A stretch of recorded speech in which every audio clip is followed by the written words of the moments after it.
Greetings, everyone. Thanks for being here. Hope everybody is having a good day. It's Monsters of the Week.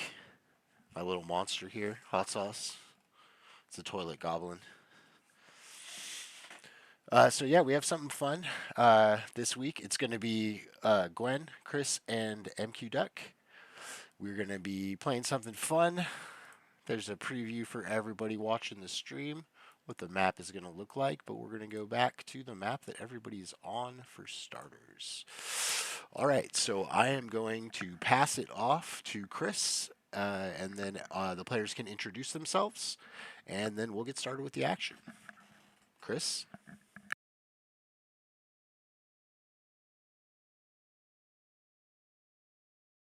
Give me one sec. Oh, we got more cat show. Keep the cat show going.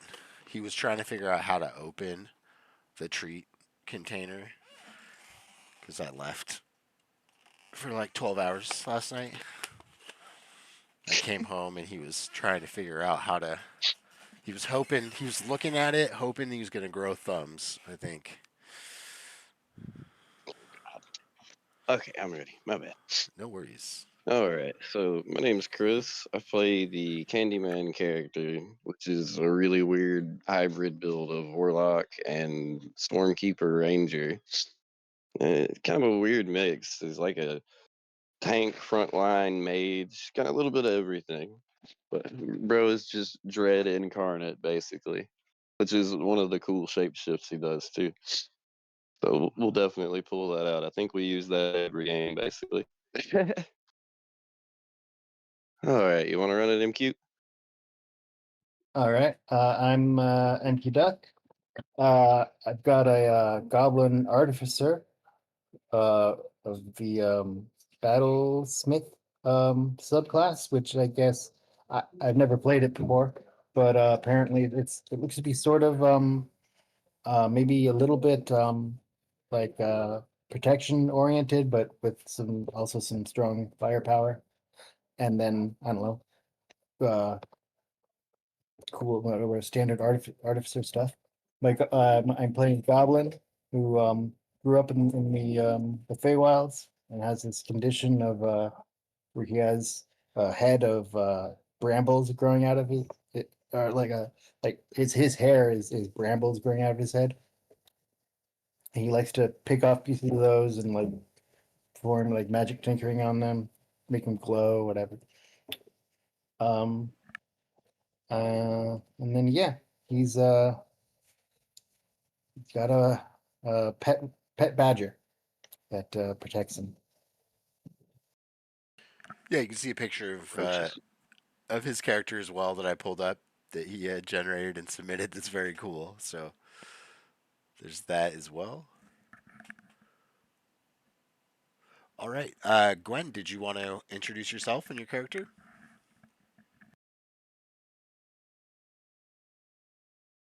Hi, I'm Gwen. I play Ghostface. I'm still learning and moving around and enjoying playing with these guys. They're very patient with me while we take out some monsters every week.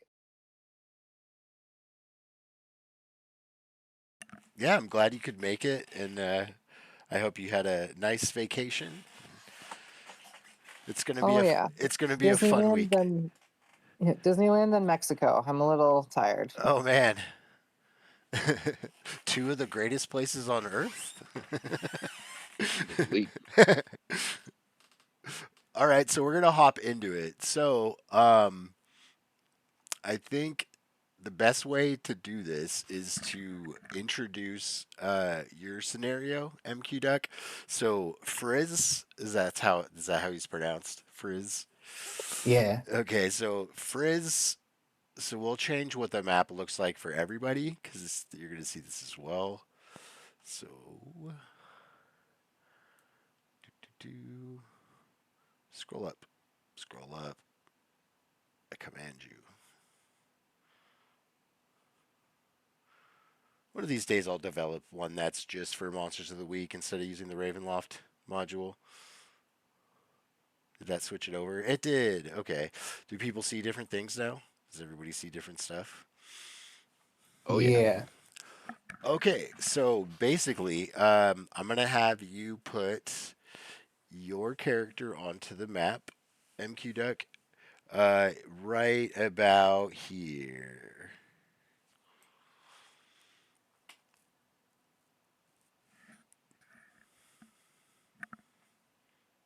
Got push to talk. So where did you indicate? Right about here. The intersection of these are like tree trunks, the brown circles. So like right here. Okay. Yeah, right there.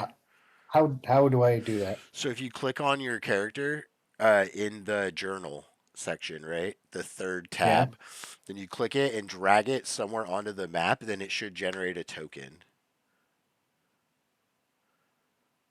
All right, cool. So that's perfect. You have your token there.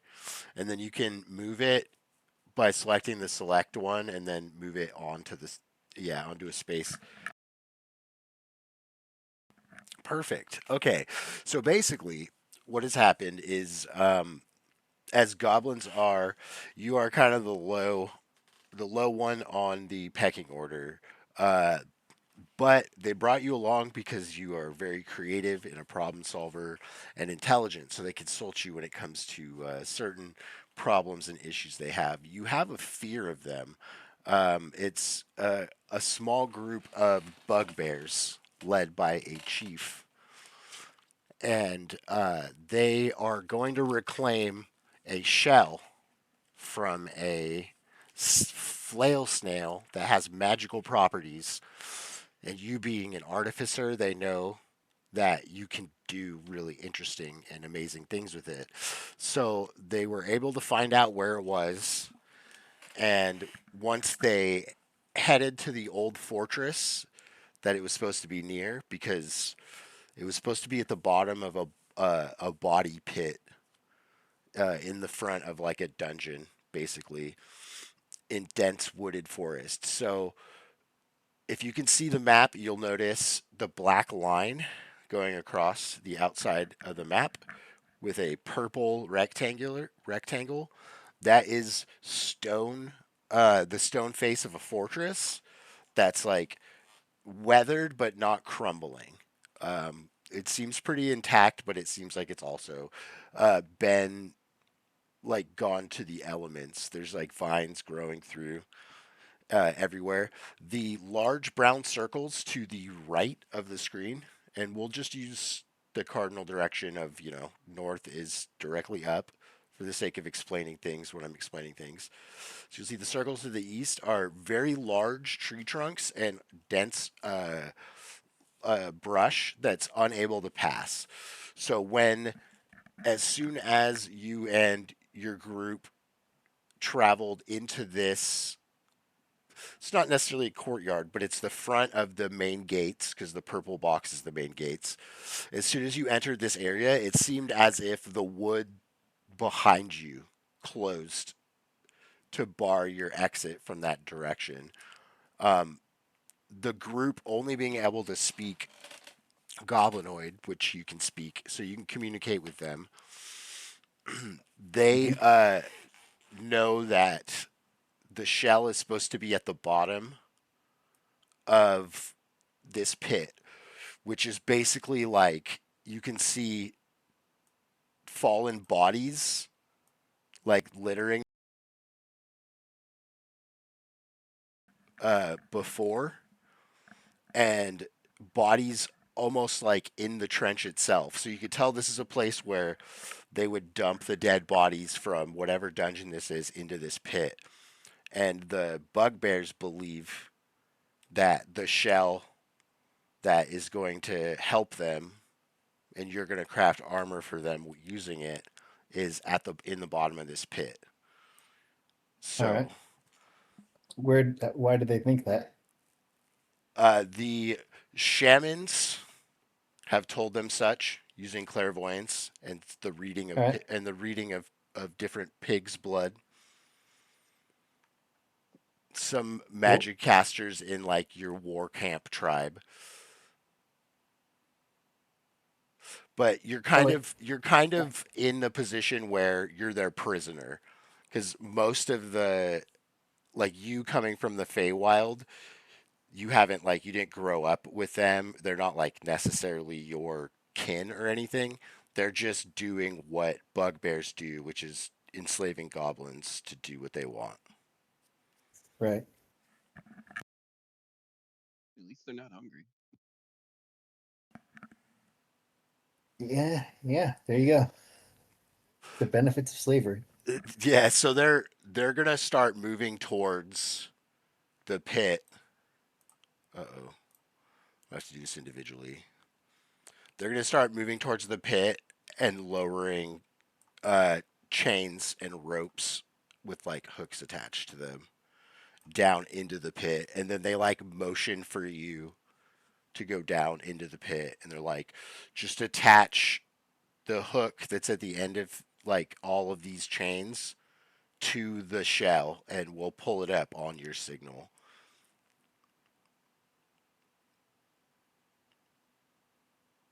It's about a 60-foot drop, but they've lowered 4 chains down, so you could quite easily get down into the pit.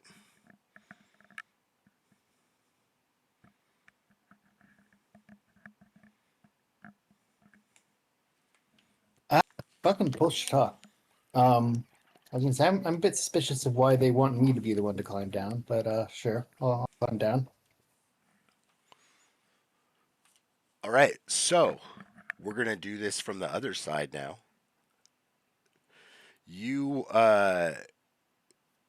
Candyman, and Ghostface, you see chains fall down. Let me change the map back.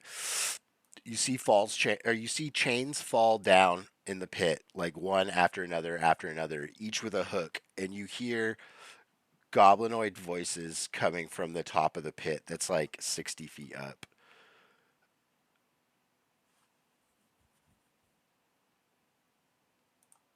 So this area on the map, which would be east, I changed the map so everybody in Roll20 can see that yellow circle, or it's not a circle, it's a oval. The yellow oval is the lines up with the pit on the other map. So you at first see the chains drop down, and then that's a sudden thing. So I'm gonna give you guys like a chance to react to that happening. Gotcha. Well, I think at first I'm definitely surprised by this, considering I thought we were like alone in the void over here at this point. So it's shocking to see another being existing out here. So I think I want to try to take advantage of the head start on whatever's headed this way and try to stealth up. All right, so the time between the chains first dropping and uh, when Frizz is going to descend is going to be like 3 turns. So I would say you would have enough time to even get as close to like here, and then give me a stealth roll to say what you're stealthed at. I gotcha. You can run over that way.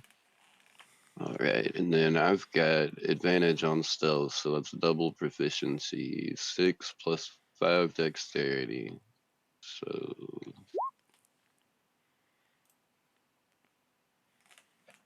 I'll roll. So you said 6 plus 5, 11, so 26. Yes, sir. So you're stealthed at 26. All right, nice.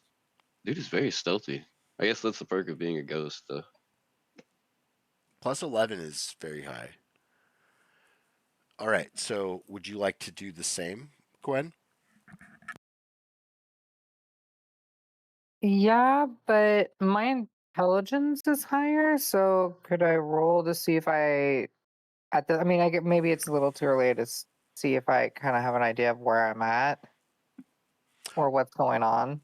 Sure. What are you trying to figure out exactly? Are you trying to find out like what is happening as far as like hooks. Drop. Yeah, like where the stuff come from? Why did they drop? Like, Okay, awesome. did somebody trigger something kind of thing? Like, just kind of what just happened? Okay, I'm a little surprised. so I'm gonna say that you moved a little closer before you do that, so you can Okay. investigate, and then give me an investigation check. Go here. And then my dice. Is that a 20? Yeah, so you're gonna do a skill check, which is a 1d20, and then you're gonna add what your investigation is. So that'll say on your character sheet. It'd be your Of course, I'd only intelligence. get a 5. But I'm only gonna get a 5. It made my screen too small. My intelligence is 18, and my modifier is a 4. So what, 9? 9. Do you Do you have a have? check mark in investigation? Yeah. The little box selected? Yeah. Okay, so that's an Or additional it's a double 3. prof. So yeah, with a Oh, 12, okay. with a Oh, it's is that not double? I think the check If it's mark. not double, then I'm only stealth with 3 plus 5, not the 11. Yeah, I don't know how you would have expertise because I think because marking it Yeah, just my says bad. you have proficiency, and then I think to do expertise we were writing a note like in the other line or marking it somehow. But yeah, Oh yeah, my expertise is persuasion. Yeah, you're if you right. I have remember now. if Yeah, so you I'm only 23 stealth. okay, so that's still very high. So you could do 23, right? Stealth at 23, and then Gwen is it's 4 plus 3, so it's 12. Okay. And so yeah, that's enough. Like 10 is like, an easy-ish check. And so upon like an Yeah. easy analysis of this, these look like chains that people would use to hoist or move things. So it seems less like a bunch of like like siege. They're not like meat hooks, but like a pulley system. So like, it's Yeah. like where they're moving things around inside, like they're workers. Yeah, so it looks like something that would be used to hoist something heavy. What's being Uh oh. lowered. It looks like something used to hoist something heavy, and you hear goblin voices. I don't know if either of you speak goblin. Mm-mm. I imagine not. Mm-mm. No. Okay, so yeah, you see these things lower, and they seem like some kind of like load chains that are for moving things. So yeah, and then I would say also give me a stealth roll, so we can know what you're stealthed at. That way we can keep an eye on things. Observe. 15, and then You do have expertise on stealth, so that's double prof on it. So that's what 26 because it's plus Yeah, I 5 was because just you have 20 dexterity, right? yeah. So plus 5, so makes it 20, and then double because of expertise is 26. So you're stealthed at 26. Yeah. Okay. So very, very stealthy. All right. So MQ Duck, I'm gonna have you take Frizz and lower him or put him on the map somewhere within the yellow circle.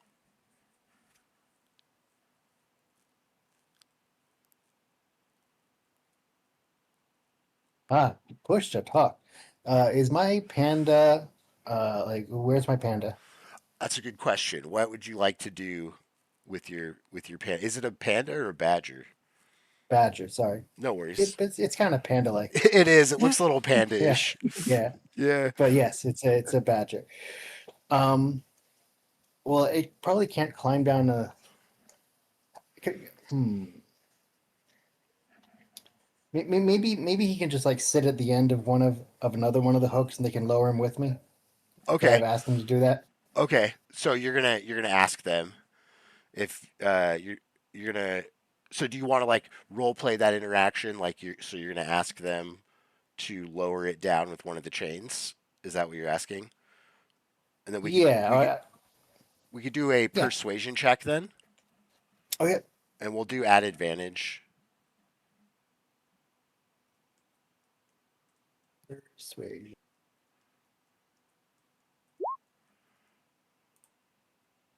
Cool. Yeah. So they look at you, no problem at all. They, with a grunt, they raise one of the chains up, and then they raise two of them up, and then attach one to either side of your badger, and then lower you down, and then lower the badger down, almost like Cool. immediately. So for that, because we haven't created a character for your badger, maybe just put yourself down on there twice, and then we'll mark one of the tokens. I think Okay. I think in the future we'll add a Can you token grant for him it. movement rights over one of mine? You can use like Toka's old beast token. I've still got one of it. We could do that. Then it would look like what's on the screen now. I guess that helps because it'll look different. Tiger dude. So yeah, we'll do that. That works. So you could just go into Toka's beast, and then I can give. I should be able to give MQ Duck permissions. Yeah, next round we can get a picture for it set up and make it one. In the meantime, we'll just do this. Yeah. Cool. That way we can at least tell the difference. Okay.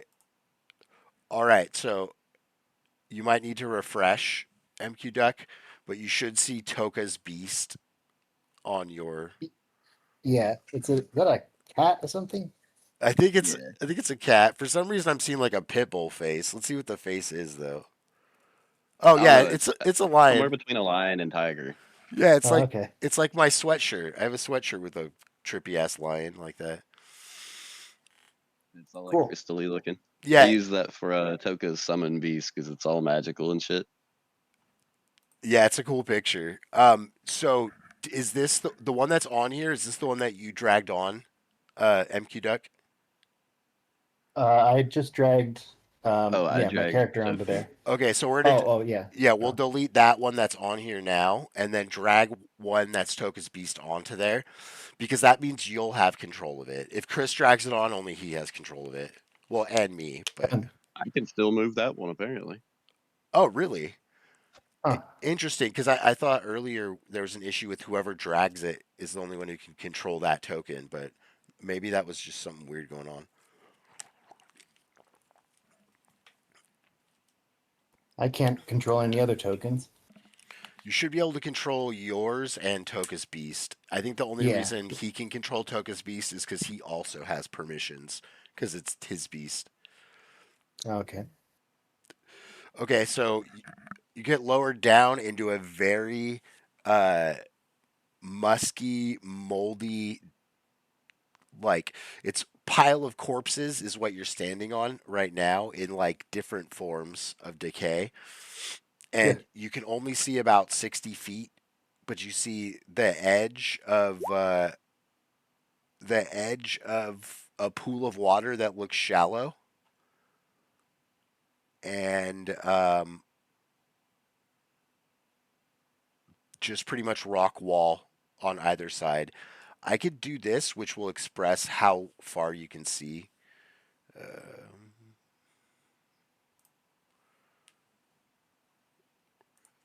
60 feet. There you go. Cool. So that's how much light you can see. And basically you've just been tasked with finding this shell in this chamber, uh and attaching it to the hook so it can be hoisted up is basically what they've tasked you with. I'm going to let you do an investigation check for free to see if you notice. Well, we'll do. Actually, it's going to be a perception check to see if you notice either of the players. You do not. Okay.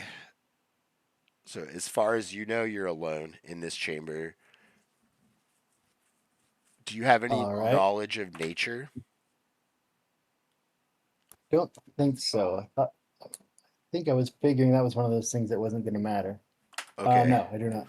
Okay. So you just know there's like a ton of mushrooms in like there's some humanoid mushrooms littering the floor. Humanoid mushrooms? Yeah, like mushrooms that have limbs. Okay.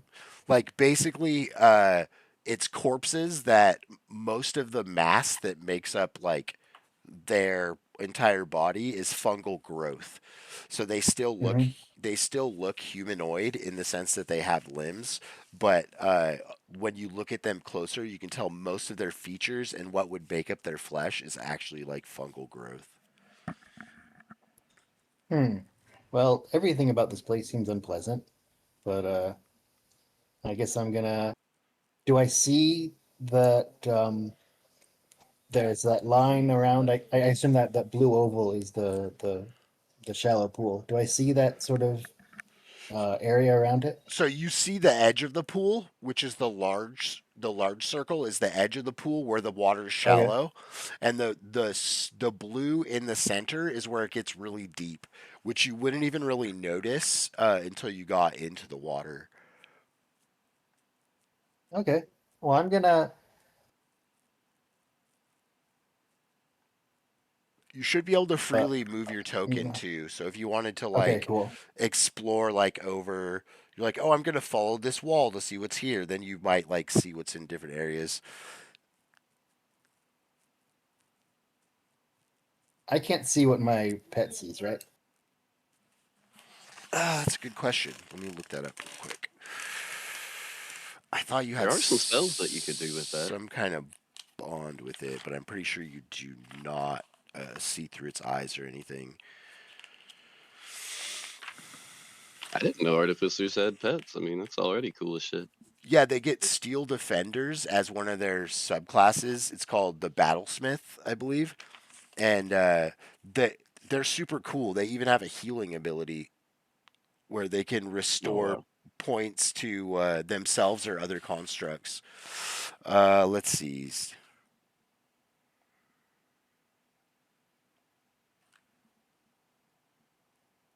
It obeys your commands. That's all. So Okay. basically, Uh. s- you can't see through its eyes. It can listen to you, like to what you say, and it understands you completely. But it basically, like, in order to respond, can only answer like yes or no questions because it doesn't have like Okay. a developed language. Can I control it without speaking? No, Okay. So if I'm unless you have a way to command something without speaking. So like if you have the spell message, I believe it's called, then yes, you'd be able to. But it says it obeys your commands, which means you have to give it commands. So you'd have to be either telekinetic commands. I mean, I let's say, did you develop a set of hand signals with your steel defender? So you're like a SWAT team and you can direct him around with your hands. Because if that's something that you developed, then I could say you could direct it to do certain tasks just by using your hands. well, that's a brilliant idea that I had just now. Of Yeah. course. So I would say, yeah, as long as you can see each other, then you can use your hands to do simple directions, Okay. which I would say point them into certain areas. You could even have like an aggressive thing you do with your hands, which is just like, oh no, attack, you know? So like you could do most basic things as long as you two can see each other, you can do hand signals. Otherwise you'll have to vocalize it. So in this instance it's going to be what, 60 feet? So you steal um oh, well, that's interesting. Oh, he does have dark vision. Yeah, yeah. Okay. So he has the same dark vision as you. So basically, you can move him all the way up to the circle that's surrounding you, which is your vision circle, and you'd still be able to communicate to him using hand signals. But if you go beyond that, then you're going to have to use um, vocal commands. Okay. But interesting thing, a way around that would be like, how would you show someone hand signals in a dark room, right? If it's beyond their vision circle. What if you like, let's say used a light or something on yourself, he could probably still see you beyond the 60 feet of dark vision because you're a light in a room that you'd be casting on yourself. So That's another brilliant idea I just had. yes. Um, So these are all like mechanical things that artificers can do. So I kind of want to like give you some examples of like cool stuff that I've heard of artificers doing. So oh yeah, I'm totally gonna break off one of the branches of briar on my head and use the magical tinkering thing. Which one is it? Yeesh. I'm push to talk and trying to do things. He's confusing. One sec. no worries. I got artificer open right here, so I could read the exact rules to.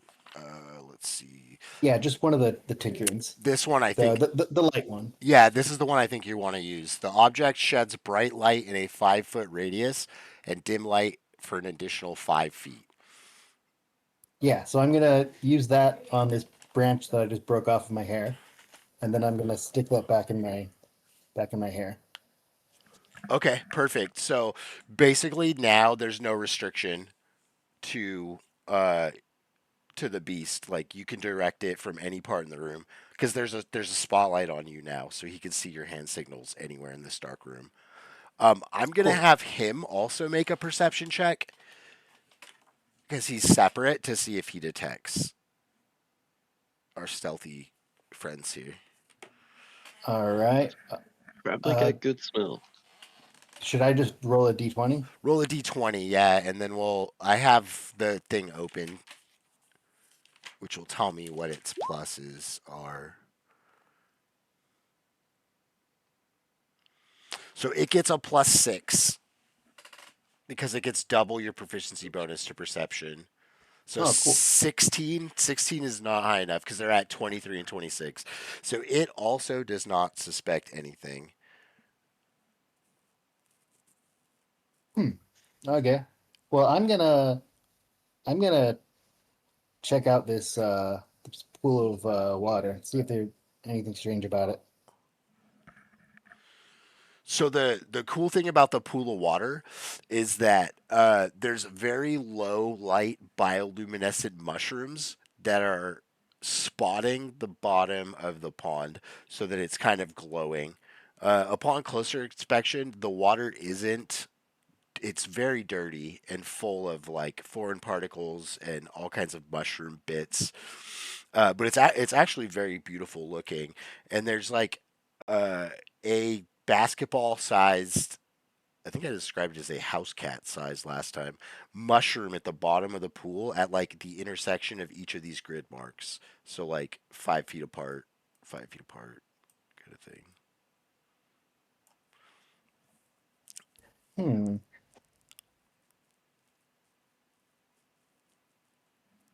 So Well, so I'm gonna I'm gonna tr- I'm gonna try and wade in and see if there's anything deeper down in the blue the deep area. If I can peer down there. yeah, you move towards the center and you notice that the water's a little bit darker and deeper there. There's within the blue circle that you see there, there's no um, bioluminescent mushrooms, and the depth of the water seems extremely deep. Like you can't see the bottom of it. Let's see, Um, since I'm we gonna finally got a moment here, I'm gonna sneak around to this edge of the entrance where the chains dropped and see if I can do an investigation check to see if the chains are attached to something solid or someone holding it, maybe some kind of winch. Because after seeing them lowered down, there must be a way out of this room. Give me an investigation check. All right, I am not proficient and in. Oh my god, this is awful. I got -2. Gotta work what you get. All right, so we got a 9.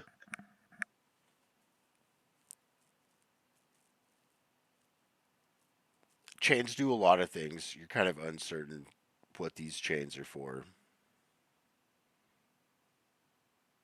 Oh shoot. I will fall back a little bit just in case anyone else comes down. And hold position and observe for a little bit longer.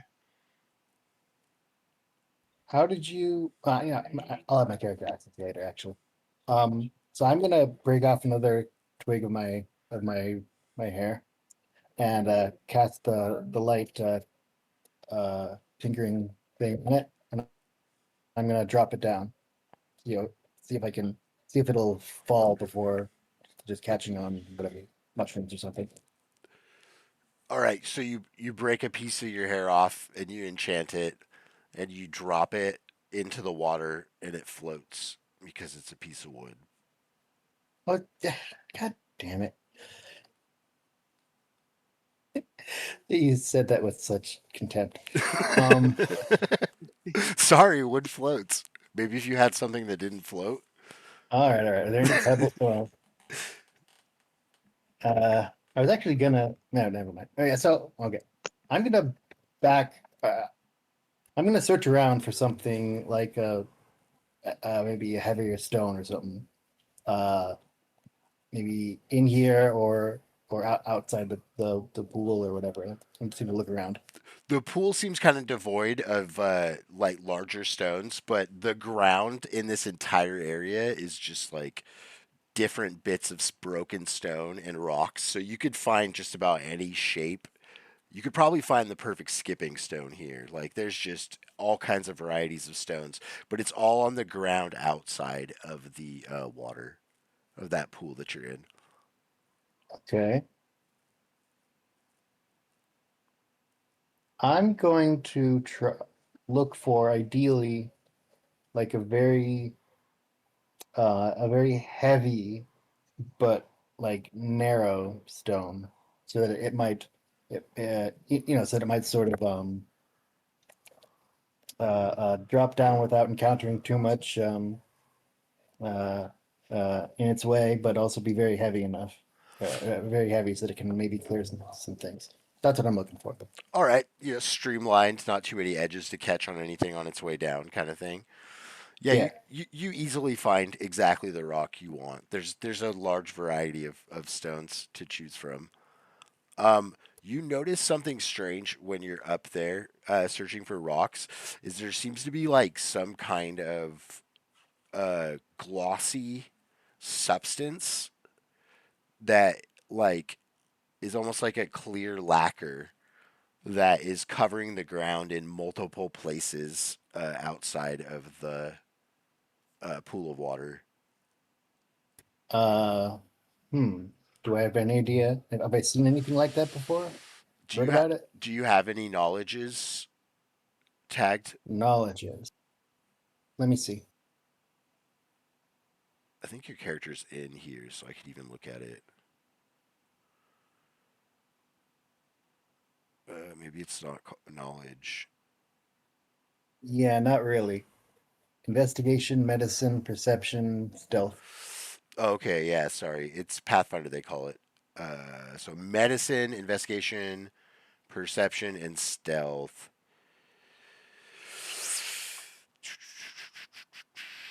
You're pretty intelligent, though. I'll let you make a roll, just an intelligence roll, +5. Because that's what your intelligence modifier is.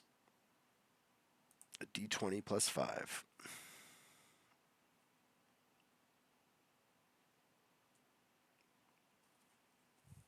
It seems like some kind of like discharge that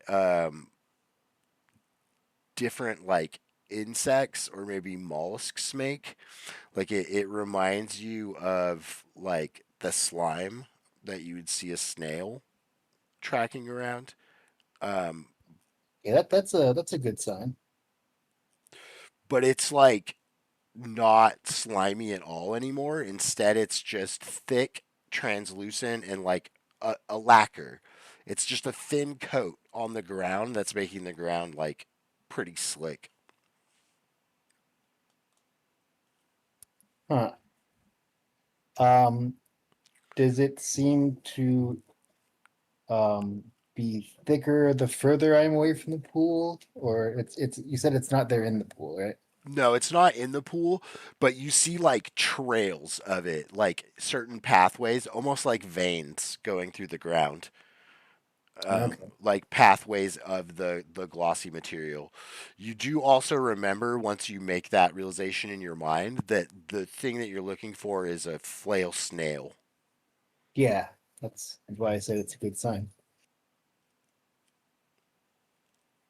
Whale snail. All right, I'm going to see. Are there any pathways that look like they're going like southeast, where I can see that it sort of ends?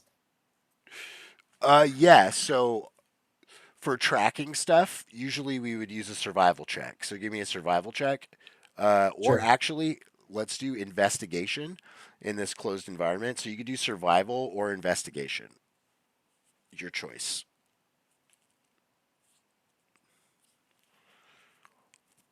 All right. So yeah, you're able to follow the paths of like glossy dried up slime, and after dead ending one of the paths, you manage to find the snail shell, and it's over here. So we'll do this one.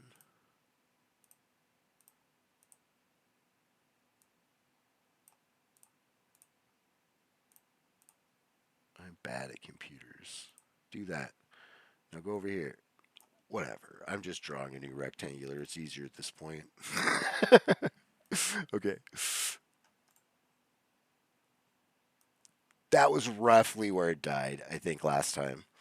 So yeah, Sounds you right. Yeah. Okay. you find the shell. Like it's a beautiful prismatic shell. So I would say you're moved over to there, yeah.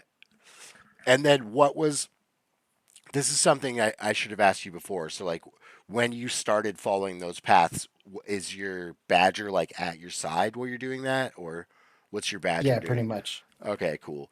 So yeah, so now basically that's kind of like marching order, right? So now they're moving together and your badger's always in that spot to your right. All right, so then I would say you can see the shell once you get that close. And it is huge. Like you have no idea how Hmm. how you're What is going it? to move it over to those chains. Oh, okay. What does it look like?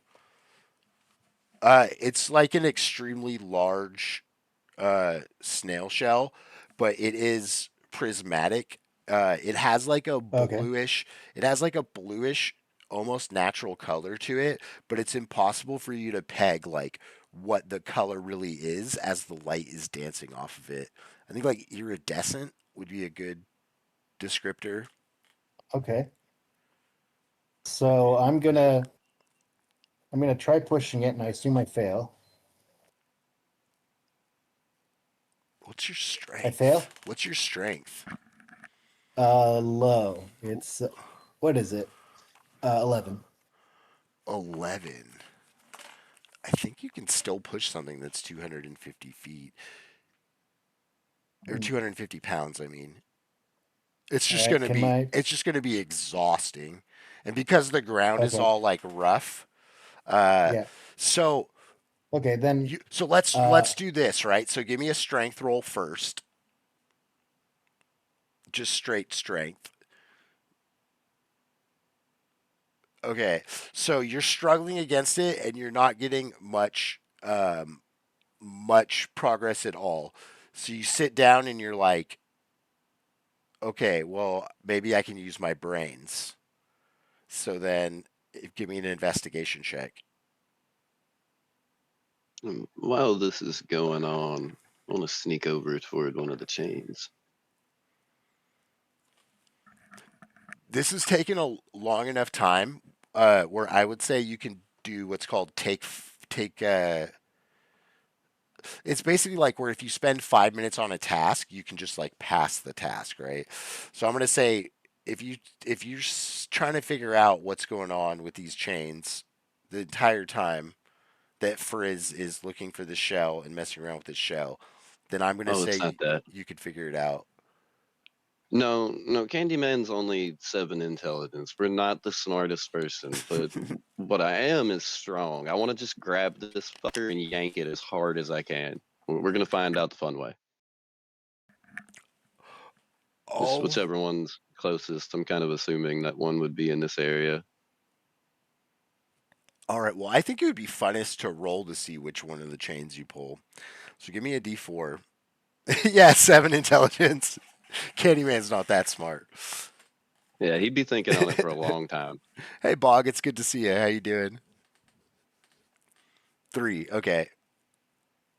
All right.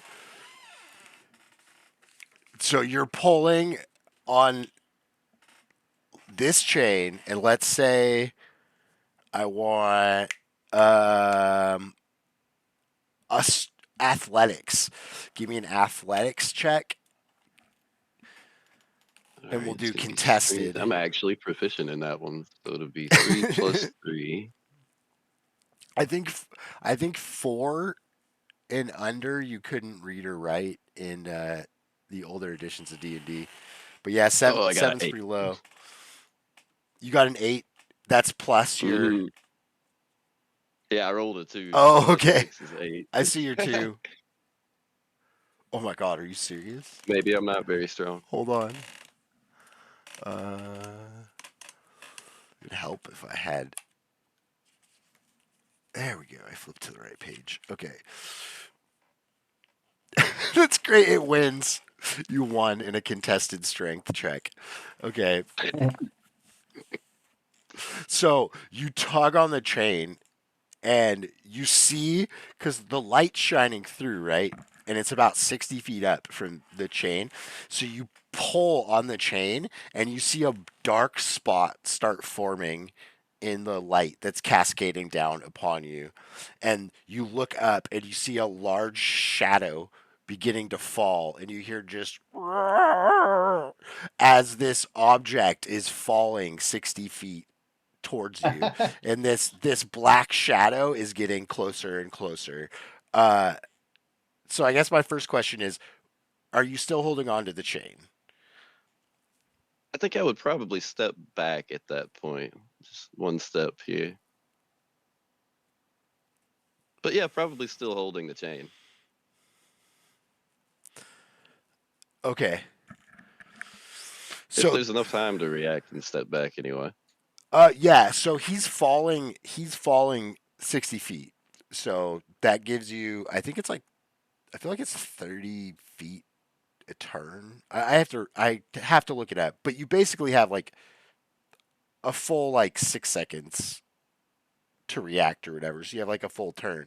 But the second that he starts screaming and falling down the pit, um, you're not stealthed anymore.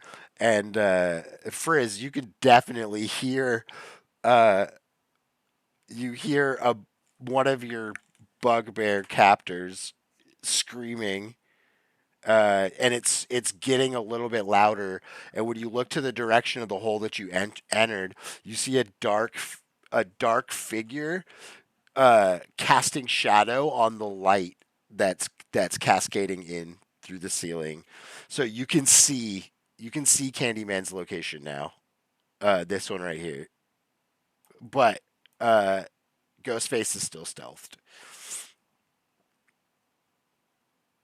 And then I would say you also have like a full turn to react before the bugbear gets placed on the map. I'm gonna go ahead and use a Zephyr Strike and get that prepped up and waiting. If we got that many turns. Yeah, you got time.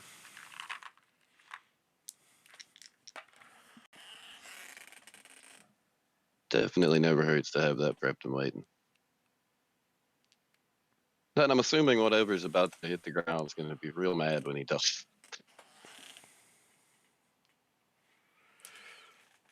I'm trying to remember exactly falling damage rules. Is it D6 for every 10 feet? Yeah. Oh god. I feel like you have a chance to half it with an acrobatics check. Hold on. Bugbears do be pretty nimble, I imagine.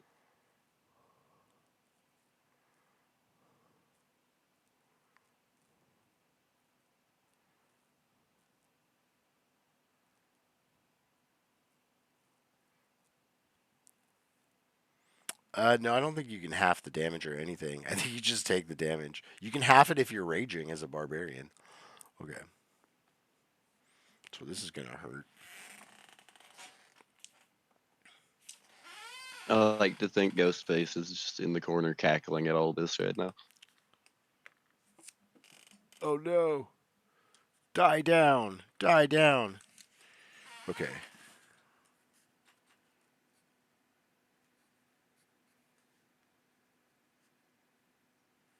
All right. So the bugbear comes like he starts falling where he is parallel to the ground, like he's gonna belly flop, and then in the 60 feet he manages to stabilize so that his feet are about to hit the ground, and he lands on his feet suddenly, and it seems like he's gonna stand, and then both of his legs fracture, and he falls to the ground.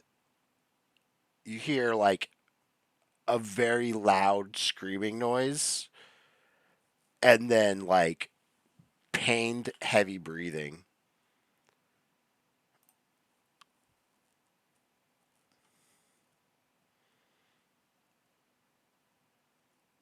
I'm guessing he's no use to me alive, considering I don't speak his language. that's It's not a looking that's a good. sentence for you. It's real. But like, you have no reason to assume he's like hostile, even though he probably is. I've yet to meet a friend in this place. It has been a very dark place. Maybe it's just your outlook. You know, you guys are trying to kill the cherub, and maybe the cherub was wanting to be your friend. Well, I want to be his friend too. I'm gonna give him a real big hug the next time I see him. All right, so MQ Duck, if you want to do anything, like this is about like 2 turns worth of stuff that you can do while all of this happened. So, how are you going to react to seeing Yeah. this? Fucking push to talk. Yeah. So, did I hear anything? Oh yeah, you heard it. You Okay. heard him screaming, and then like basically you have time to react while he's falling because he's falling 60 feet, and then uh, and then you hear him thud. But also as you hear the scream and you look in the direction, you see the silhouette of a person or a humanoid standing at like roughly Yeah. 6 feet tall, I think. Candyman Candyman's silhouette is clear against the light that's being cast through here. So you can tell that there's a figure here standing, and you can hear the hobgoblin falling down here. And then you have like basically like 2 turns to before he hits the ground, because I think it's like 30 feet a turn for when you're falling, I think.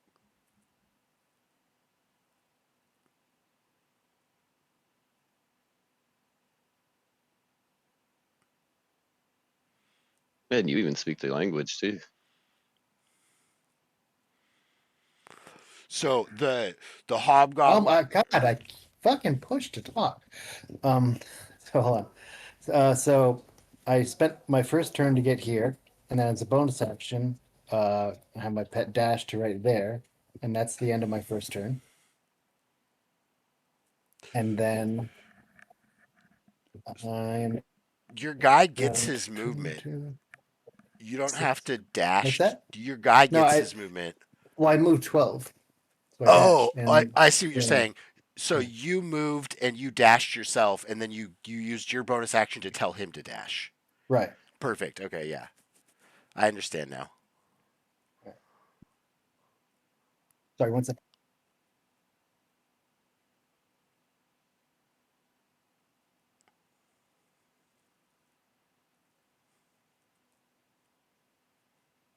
Okay, yeah. So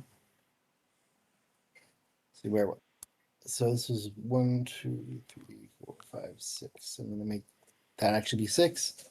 And then 1, 2, 3, 4, 5, 6.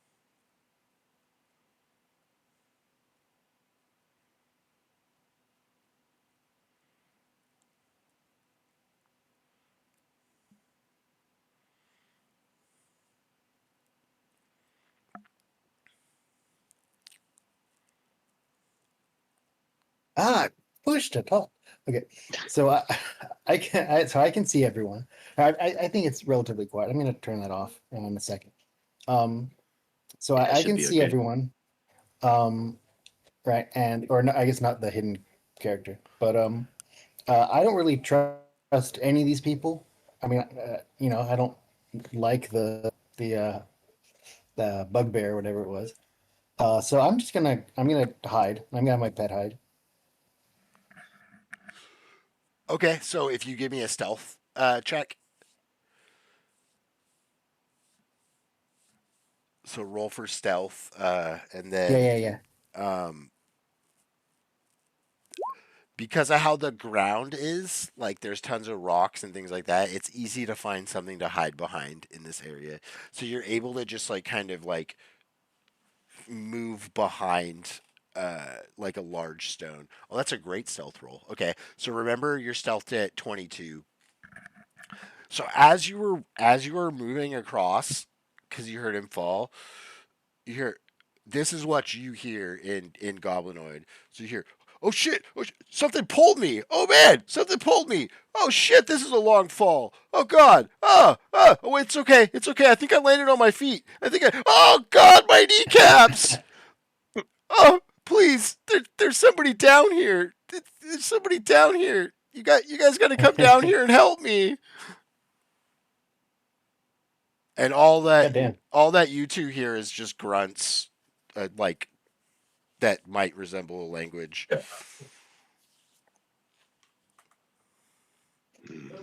I mean, at this point, I'm tired of hearing him, and like I say, he's no use to me. I can't even speak his language, so I'm gonna go ahead and just Yeah. toll the dead real quick. That's the quote of the session.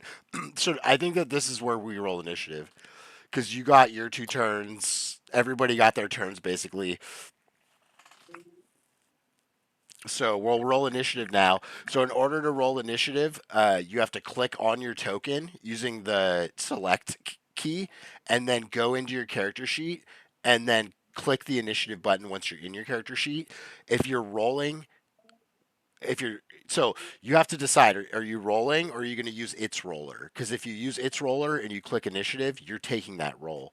Otherwise, you give me the d20, and then I'll adjust what your initiative is. Oh, sorry, I have to start initiative. I'm bad at this. Oh, you guys are there already. Awesome. But like, you don't get to choose which is better. You have to say, "Oh, I'm rolling for initiative," and then do that. If that makes sense. Ooh, got some bad initiative rolls. All right. So MQ Duck, in order to get added to the list, you have to click your token and then go in and click initiative. Otherwise, you won't show up on this like turn order thing.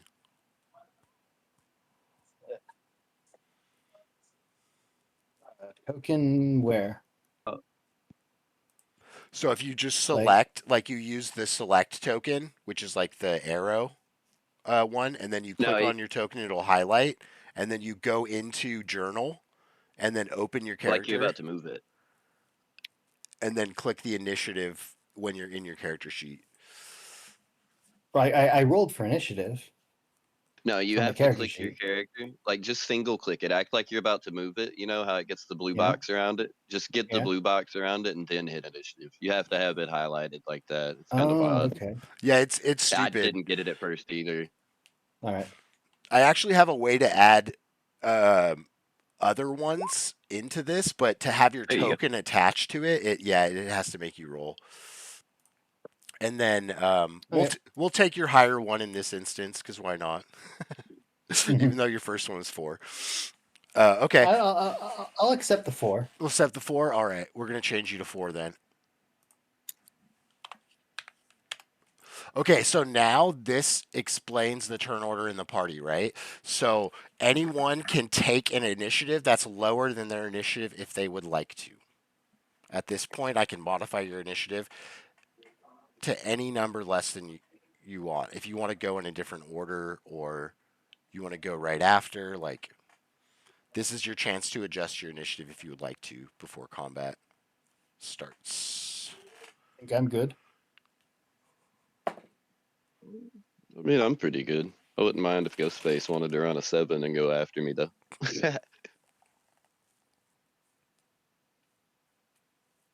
Yeah, you have to decide before you know when the enemies are going. But you can modify it so that you're like on the same initiative as somebody else, so you know you'll all go together or whatever. I just think being able to choose what your initiative is if it's a high roll makes it so you don't get penalized for rolling high. Yeah, because going first is not necessarily ideal. Yeah, if you're quick, you should be able to choose to go first if you want, not be forced to go first. Yeah. Okay, so what is True their initiative? Okay, so there's. Well, I'm not going to add theirs in until everybody's got their initiative they want. Because I'm going to Yep. add I the. guess so, yep. All right.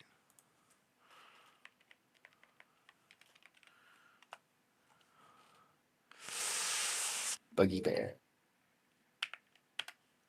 So it's at 5. So I rolled. And then. Sorry, my phone froze. Oh, no. Oh, that's not good. Oh, hey, you probably didn't hear me then. Do you want to?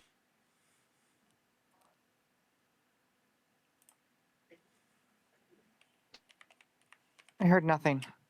Yeah. Did you hear me that time? All I heard was, "Do you wanna?" And then it went out, and I was like, I was gonna start Oh, singing the God. Spice Girls song on you. You went, you went Yes. straight like silent. No. No, do you want to change your initiative roll to a 7? That way you move after me in the combat we're about to start here. I mean, I'm fine with that. All right. Or can I? Am I allowed to? Like, Yeah, you can I don't. lower it, just not raise it. Yeah, Okay, yeah. when initiative starts, when everyone rolls initiative, you can put your initiative at the number you rolled or any number less. So that way you can be like, "Oh, I want to go after this person or I want to go before." So that way you can choose how your party goes instead of being forced to just go how you rolled. So you want to be at a 7 and go after Candyman. 7. Yeah, okay. You can also go at an 8. So we'll do that in case somebody else rolls an initiative. You'll go Okay. at the same initiative. You'll just go after, and then so 4 and 4 was you have a +2, MQ Duck for My initiative. That sounds right. Yeah. yeah, it looks like it. So give me another D20 because we're gonna roll off to see who goes first. Ooh, I got a 19. Ooh. Mm. He's coming in hot with the 20. Watch. Oh, what? What? Oh, what is this? Okay, Ooh. I'm gonna give it to Roll the off, roll off. I'm gonna give it to the player. You go first. Okay. You'll go before the biggin. All right.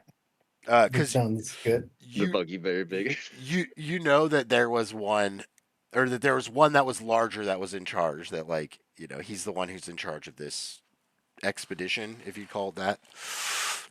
On a scale from 1 to 10, how much do I hate these people?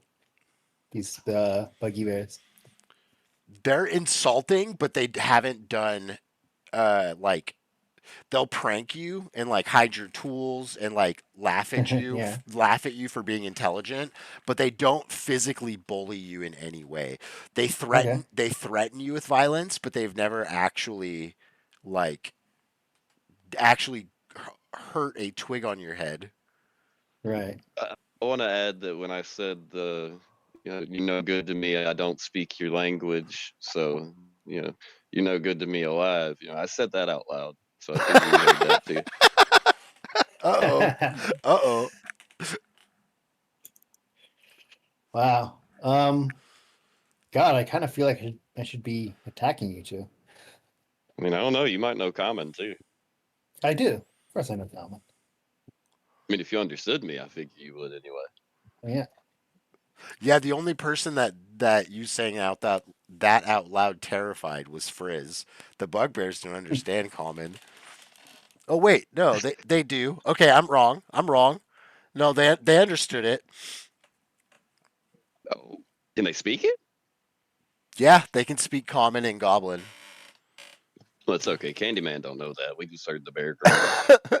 They haven't responded to you. Like they're speaking a different language. You don't know that they can like understand you or even speak common. You can't really read his facial expressions. He's like a crumpled heap on the ground. He's barely alive at this point.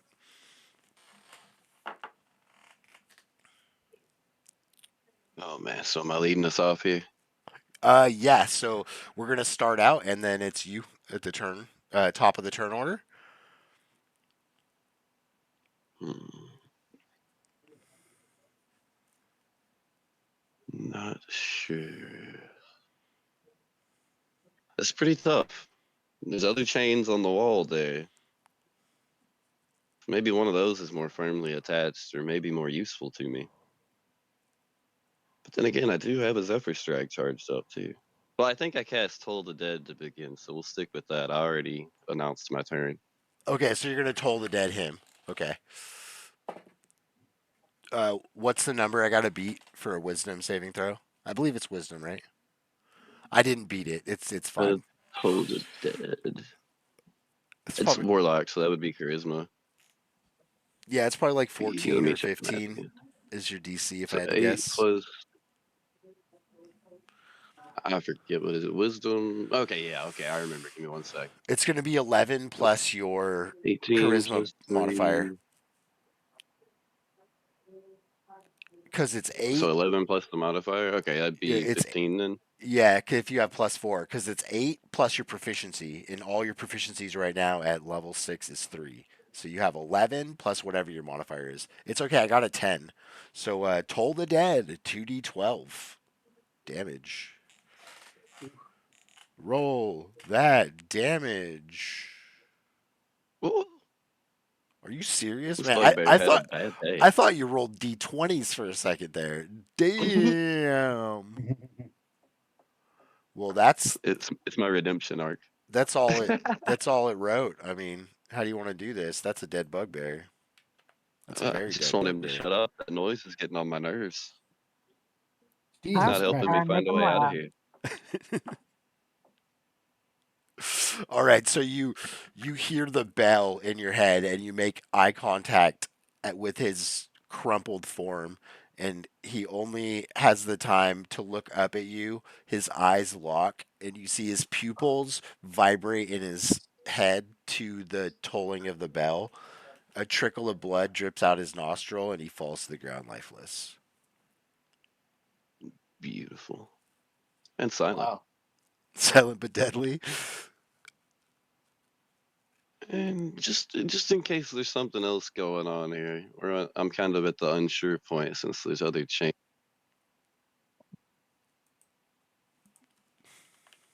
Wait, are we not in combat anymore? We are in combat. He's just finishing his turn. Oh, okay. I'm curious. Verbal and somatic. Okay. So yeah, everybody could hear you when you said what you said to cast Toll the Dead. So it was very obvious to you, Frizz, that this dark figure just said something and then your crumpled captor became lifeless. Mm. So that's your action. Do you want to do anything with your bonus action or your movement, Candyman? Oh, my bad. My phone screen turned off. It cut me off that time. Okay, yeah, my bonus action, that's what I just rolled out there. I'm going to go ahead and go into Form of Dread, drop the trench coat, and light the eyes aflame and set the bees loose again, swarming around me. Just reveal the monstrosity underneath. Cool. So you get 5 plus your warlock level, which is 2, right? Yep. So Cool. So plus you get 7 for now. 7 temp HP, and then you're doing frighten on attack, basically. Cool. And Mhm. you're gonna stay where you're at. Yeah, just in case there's anything else coming by, or in case I decide to yank on another chain.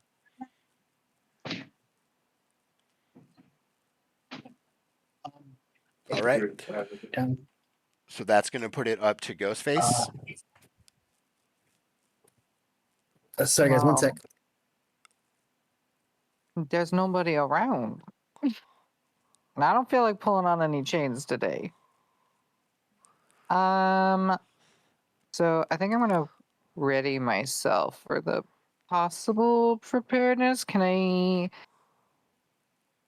do steady aim? Just like in the since it's a bonus action, I haven't moved yet. I'm gonna kind of like I'm back.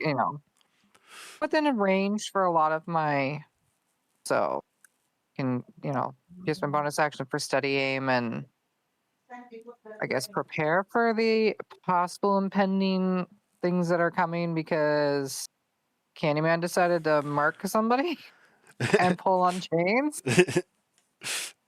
Yeah. So Somebody's got to get us out of here. Yeah, true. I mean, like it feels like we're in the Goonies, and it's like let's pull this one, or like in like pull the lever, Kronk, and wrong lever. I don't want to go pull a chain right now. I'm gonna let Candyman do it's that thing. it's a 1 in 4 chance. He maybe that was a good thing. Maybe you wanted a Yeah, bugbear. true, Maybe you wanted a true. bugbear. Okay, so you're going to use bonus action to use steady aim, which is going to give you Yeah, advantage on your next attack, and then you're going to ready an action to attack something if it comes down. Is that your yeah, okay? yeah. And so what attack are you using? What do you have Oh like? yeah, steady aim. You can't move. You'd have to use a crossbow or something. I don't think Ghostface has one. Oh wait, yeah, you've got a cross. No, you got the throwing knives. Yeah. Mm, Well, 30 feet, which is throwing knives, I believe, or the dagger oh is yeah. where they would drop. So Yeah. you could ready action throw your knife if something drops down the hole. And then since Maybe you Yeah. shoot like 10 feet closer, but yeah. Yeah. no, I think that's Just in right. case they drop right in front of Candyman, I'll just be like, all right, like we're gonna just toss it. Well, they can only drop where the yellow oval is. That's overlapping the black line. That's where the hole. Yeah, that's So 30 that's feet. 30 feet. Yeah. Yeah. So you'll be able to Okay. Well, in hit that them case, let me stand there then, if they because I was drop. only stepping back from where he landed. I didn't want to jump back too awful far, Yeah, Yeah. it's so I So that'd figured be I'd be 30 right there. feet. it's basically a vertical shaft. That's like carved Okay. in through there. So Yeah. Then you I'll steady aim my lovely throwing knives. cool. So once somebody appears in that spot, then you'll make your ready to action. Yeah. And if nobody ever does, then the action is you don't get to do the action because it'll be your Yeah. turn. Okay, perfect. So then, and you're still stealthed. So the interesting thing about this is that technically using steady aim isn't going to give you any advantage because you already have advantage from being Yeah. stealthed. So you could do that. That's like, something that you could do, but mechanically it's not giving you any better of a chance to attack because you're already stealthed, which is giving you advantage. Because there's no such thing as like double advantage. Hmm. So if you Yeah, it might wanted be to best to just move, hold. if you wanted to move 15 spaces and do the same thing, you could do the same thing because you could still like, and you could use your bonus action for something uh, as well. If you get close enough, you could use the knife for the normal sneak attack too. Yeah, that's true. So you could do 15. So you could move 30 feet, right? Because you do your movement at 15 and then you use your bonus action to do cunning action and dash for another 15 while you're stealthed. So you can move 30 stealthed and then you're stealthed so you get advantage on your next or you get advantage on attacks when you're in stealth. Hmm. Um so basically you can still move and get advantage for that up to 30 feet. That's where you want to move. Um. No, I'll probably move all right here. Kind of like within bit more of a range. Okay. And then if anyone drops into this hole, that you're gonna throw a knife at it. That's the Yeah. ready action. Okay, cool. All right, all right. So it is Buggy Bears.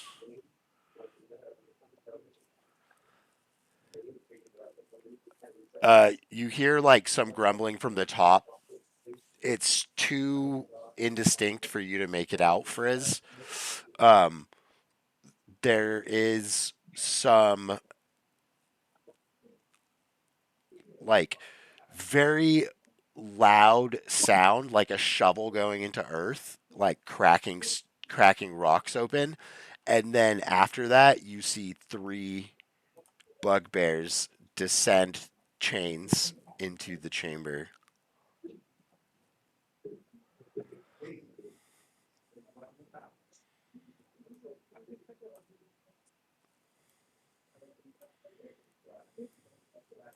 How'd they end up that far in? I just had to drag them. Oh, okay. They were there because I had to drag them onto the screen. Got it. It's hard to like drag them onto an exact spot. I would say it's like this because the chains are kind of separated. And then, yeah, that's how it is. Okay. So you notice the two ones that are slightly smaller are the ones closest to you, Candyman and Ghostface, and the one farthest away, you can see it's a slightly different model, the witch. That's the larger one, who's the head of them. It took.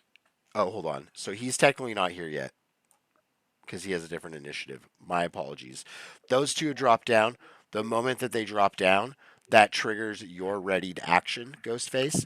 So you get to attack at advantage by throwing a knife at this one here, which dropped first.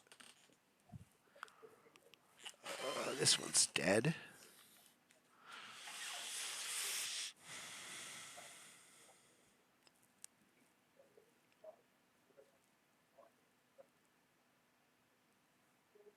Oh, what did I just do? Oh no. Oh no. Oh no, I clicked something on my sheet. Okay, there we go. I was trying to save something. It's like the witch token disappeared. Oh my gosh. It hasn't dropped in yet. I Ah, moved it off okay. because its initiative is 4. I forgot I rolled them separately, so Oh yeah, yeah. he's not in there yet. So, which do I roll? It's gonna be your I'll attack. just- So I think you have. Hold on, let me look at what I know. I'm looking at here. You could just roll d20, and then you're gonna add your proficiency, Okay. which is 3, and then probably plus 5. So I imagine you're gonna What add is it? 8, and you get to roll Yeah, I keep twice. rolling a 5.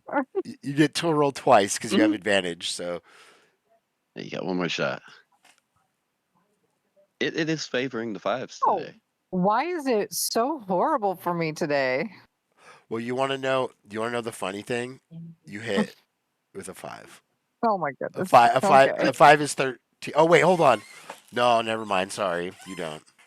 I got confused. I have a lot of things written in front of me. Yeah. It did not hit. So that would be a 13, and a 13 does not hit. Yeah. Well, you know they're terrified. They just got down here. The first thing they see is my ass in the form of Dread, and then a knife goes flying past their head.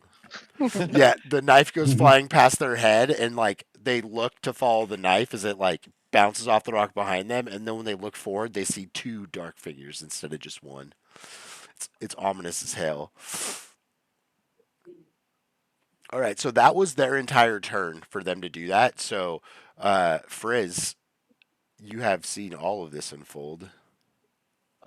Well, I feel like these guys are very hostile, Candy and Gwen, and I certainly can't survive even if I hide if my whole party gets killed off. So I'm gonna desperately attack them. Specifically the one I can see. You can see both of them now. Oh, okay. Because the moment that Ghostface threw the knife, it broke stealth. So you can Which one? see them both. Yeah. Which one looks physically weaker? So probably me. Okay. Yeah, I'm in Yeah, like my massive demon form right now. yeah, I believe that's true. I believe that if you compared their strengths to Candyman would have a higher strength. All right. I'm going to attack with my musket, and I get double attack, extra attack.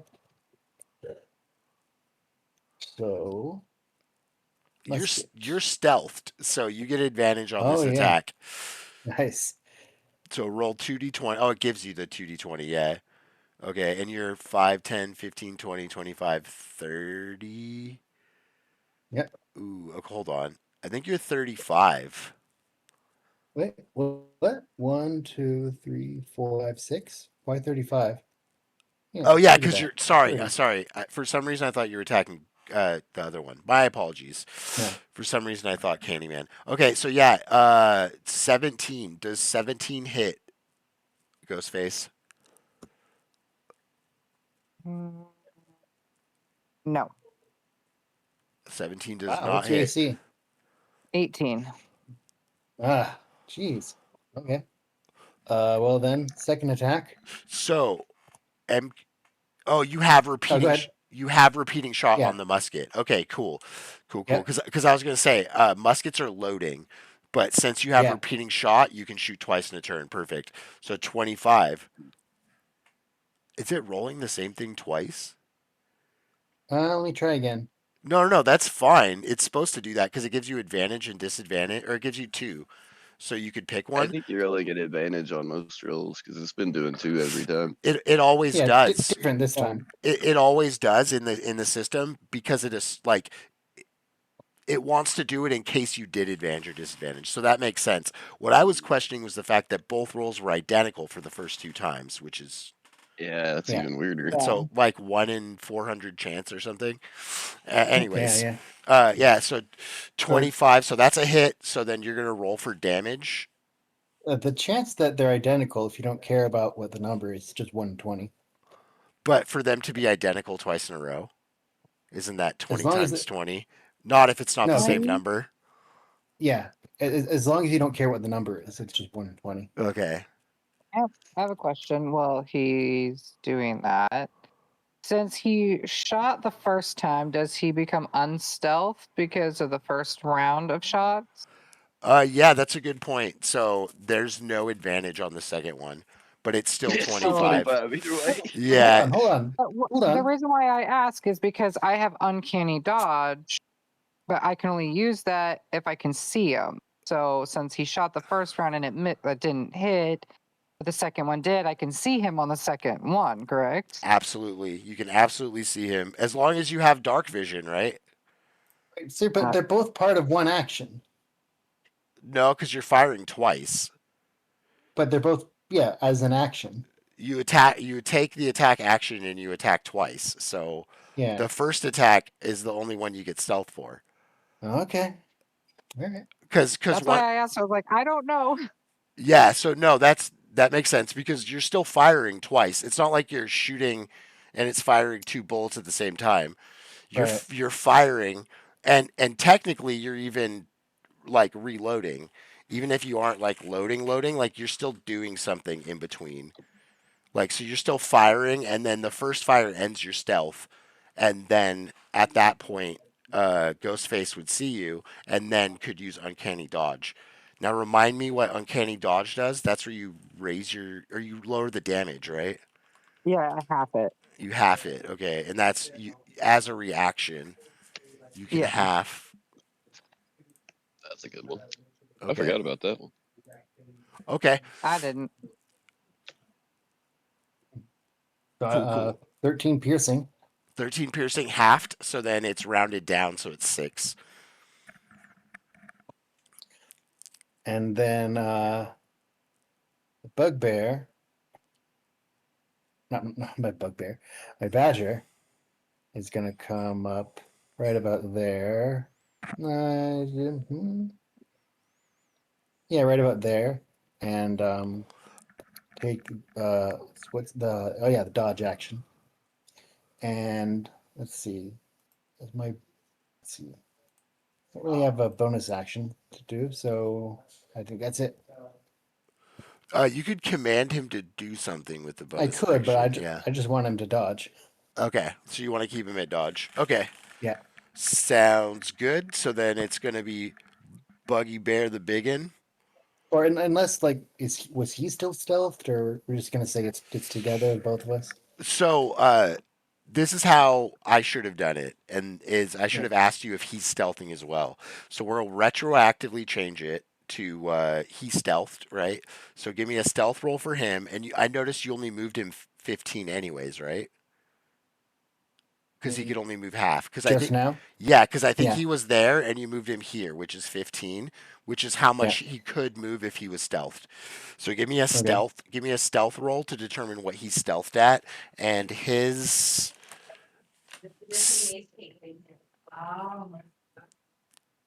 stealth is +1 to whatever you Mr. roll. Percy?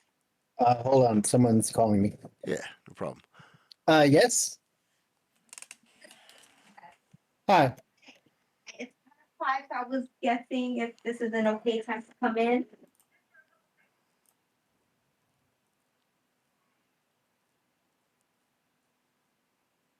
That's cool. I muted the channel. We could take a little break anyways. I have to use the restroom, so yeah. I muted the Discord uh anyways, so if people are talking or whatever. But I actually have to run to the bathroom, so I'm gonna be right back and do that. We'll take a little break. It's no problem. I need to run to the bathroom anyways, so we're just gonna do that. And yeah, and then I muted you guys already, and then I'm gonna mute myself, and we'll just have a little bit of a little break right now, about 10-15 minutes.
This is a spicy session.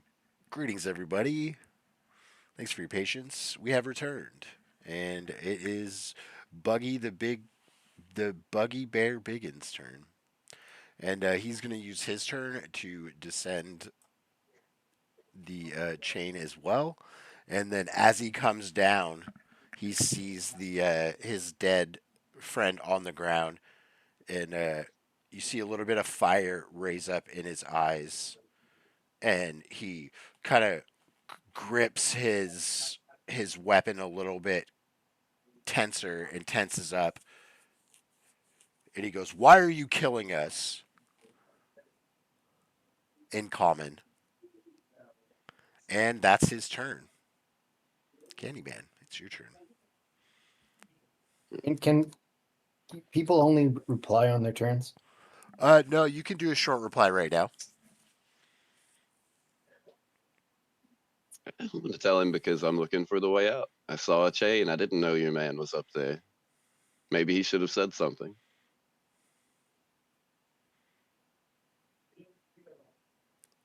So it What was other form of just dread affects your voice? a misunderstanding then. So just calm down. We just came here for that shell. We don't want to kill you.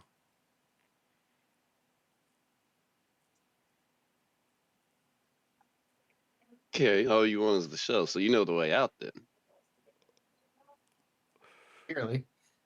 Well, we're gonna get this shell up to the top, and then we have to figure a way out. Because I don't think the way we got here is the way out. Ooh. The path through the forest we took to get here isn't here anymore. But there's a gate at the top of here into a fortress, and we're hoping to get out through that fortress. But we came here for the shell. That's the only thing we want here. We don't want to kill anybody. You've proven yourself in combat. Well, that was more him proving himself in stupidity, but you've proven yourself in combat. We don't need to kill each other.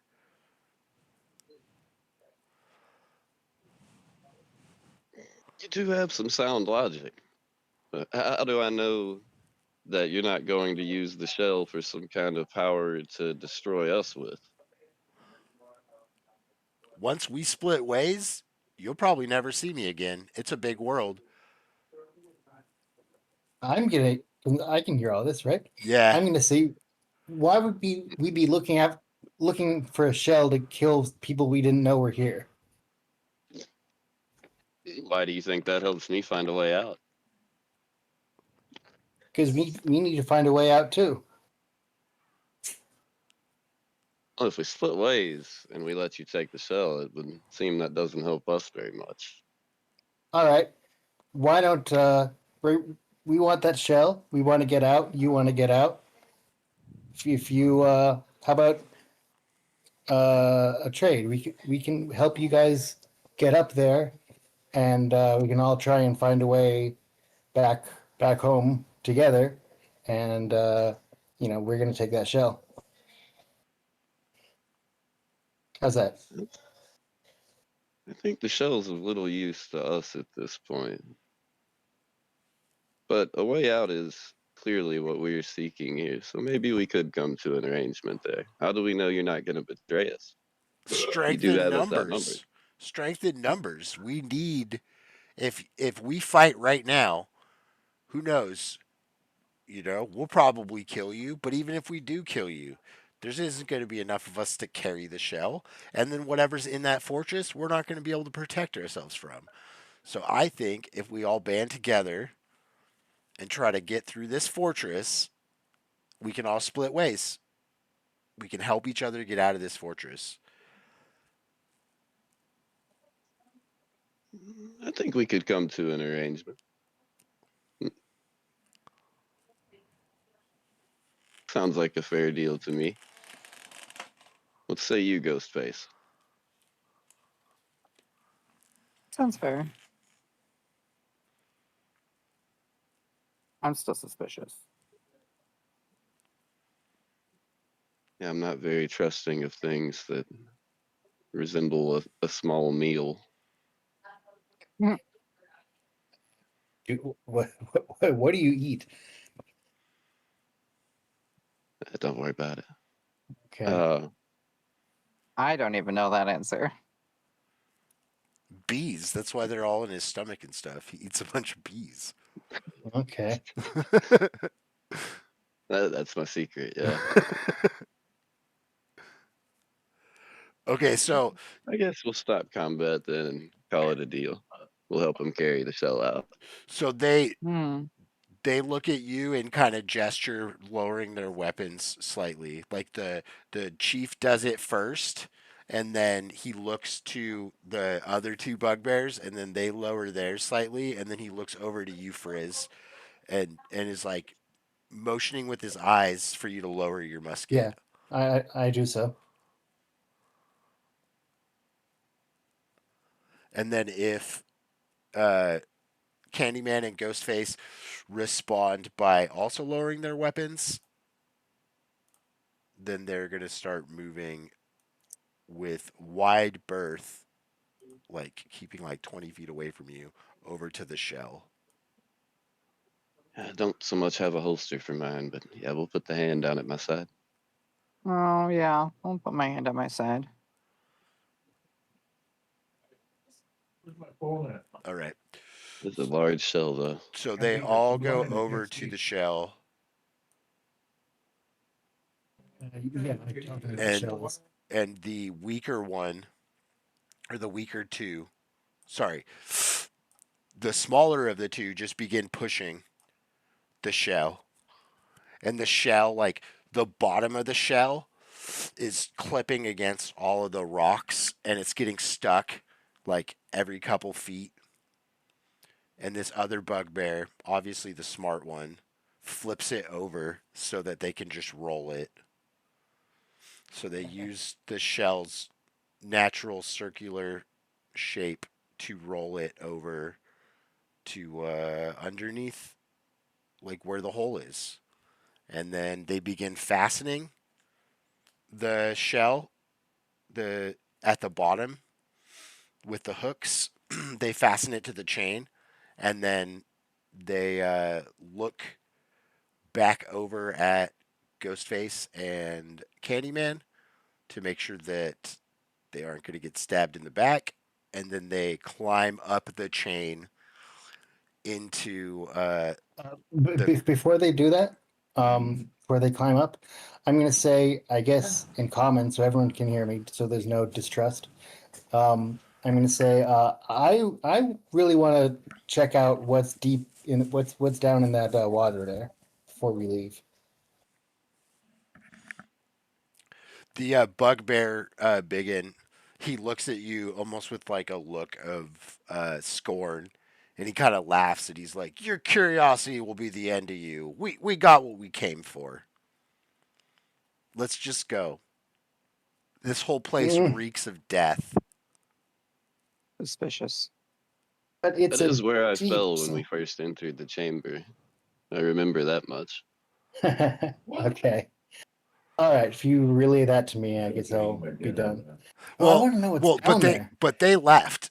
So they said that they turned to you, scoffed. He turned to you, scoffed, and then said like, "This place reeks of death. We got what we came for," and then climbed the chain. So if you want to like go check it out on your own, he's at the top of the chain. He's not stopping you.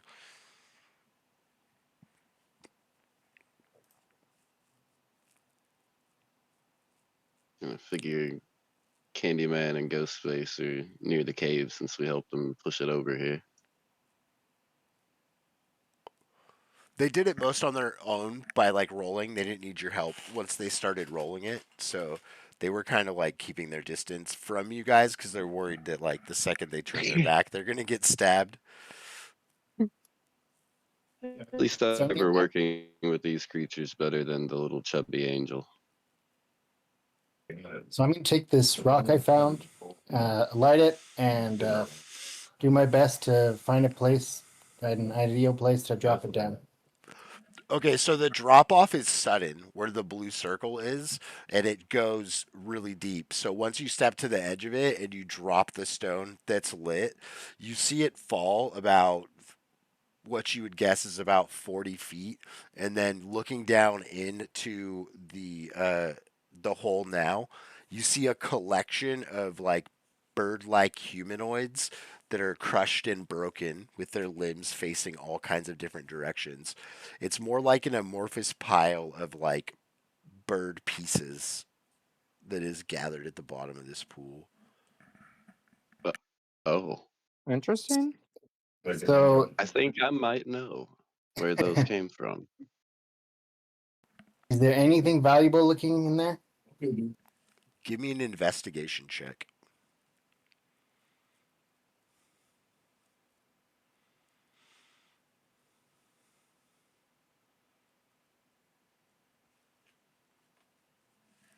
So you see the light of the rock glimmers off something that seems like it's a couple like gold coins or something small and metallic that you think would be coins. How hard would it? Yeah, is there a chance of me getting trapped there if I jump in after them? I mean, how it looks now, it's just a deep pool of water that has a bunch of bird corpses at the bottom of it and some coins. So like it doesn't seem like anything would trap you, but you're not in it. Like you wouldn't really know until you.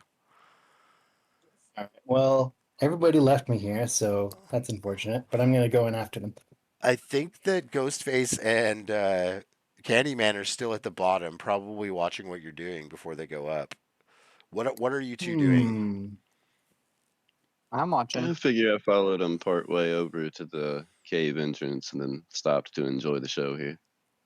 Make And sure this one doesn't try to betray us. The other three are occupied with the show. you pulled up I mean, a also, I got, stabbed, so I'm always sus. beach He did shoot blanket you. and some popcorn. And you're just Hmm. watching it all unfold. Okay, I'm gonna not say anything and jump in. I'm gonna say, I think maybe I don't see anything, but I'm just gonna check because I always check these things. Like jump in. All right, give me an athletics check. So I'll give you 5 minutes and then I won't come in after you. He's like, "Oh, I just ate. I have to wait 30 minutes." Oh. Ooh, I've been stabbed, so I'm wounded, and I just don't want to take the chance of getting an infection. This is the worst place for that. There's just like dead bodies and fungus all over the Yeah, place. smells like death out here, so I'm gonna keep my distance. Okay, so you are unable to like dive that deep and hold your breath. You keep having to surface before you can get any amount of the coins because they're like 40 feet deep. I think I said. Okay, so that's sort of my attempt over and over. It keeps failing. Yeah, you Okay. failed. You failed, and almost drowning has exhausted you to the point that Okay. another attempt is not possible without Okay. first resting. Okay, so I'm gonna call over to the stronger looking one there, and say, "Hey, I couldn't reach it, but as I was swimming down there, I think I saw something shiny." Shiny, you say? What about your Yeah. little friend there? Does he need to breathe? Oh, but can he? Oh, god damn it. Anyway, he. But can he swim back up? Is he too heavy? I mean, I don't think he can swim because he's like constructs technically can be made of things other than metal, but I usually assume that they're like heavy and metal, and he doesn't Well, have yeah. a swim speed. So I would say he sinks like a pit bull, and so if he goes into the water, like he's heavy, he's gonna fall. It's not a slope he could climb up. You would need something to get him out if you put him down there. Um. I have an idea. Hey, Ghosty, get over here. Dealing with I something think I real quick. know a way. Give me a second. I got like 2 minutes. I got to do something real quick. No, you're good. I think I found a solution here. Ghostface doesn't We want an share an infection. ability for the mage hand, but ghosties can do things mine can't. It can interact with things and pickpockets, etc. Yours can too. It can lift like up to 10 pounds. Oh, I didn't know that. I thought only I think the all mage creative one hands. could. I think all mage hands can lift up to 10 pounds, but the arcane trickster can like sleight of hand with it to steal from people and Yeah, reverse pickpocket. use it as a bonus action. I think they can use it as a bonus action. But I believe all of them, all mage hands, can lift a very small amount. Like I think it's up to 10 pounds. I mean, mine's a giant bee anyway. It would make sense it has a little bit of an ability. I Is don't it know if it can is it swim, but one I bet B? it can crawl down the wall. Is it one Yeah, just B? one giant bee. I don't figure it could be a swarm, so we're going with like a giant bee. Okay, so you have a 30-foot range on your B, your mage hand B, your B hand. So that means that it can't carry more than 10 pounds. So it can carry up to 10 pounds. I So got you. you could grab some coins, but the problem is it's like 40 feet. It's 10 feet out of your like range. Do you Can he still need cast? me, Candyman? I guess that means we're gonna have to take a dip. Would I be able to swim, say 20 feet down, and send the bee the rest of the way to pick it back up and chase me back to the surface here? Yeah, you could do that without a check. You could go like 10 feet down, dive like 10 feet, and then use the hand to gather the rest of them. Yeah, you could definitely do that. Is that a I cantrip? got you. Yeah, mage hand Yeah. is a cantrip. Yeah, so we're gonna do that and have the bee just latch onto me while I swim down, so it doesn't waste its movement range any. That and it's a bee. I don't figure it's very happy about the water, but it's okay. It doesn't need air. At least we got that going for us. It's a water bee. Yeah, and I've got a big old hole in my chest, so I figure I can float pretty good when I want to.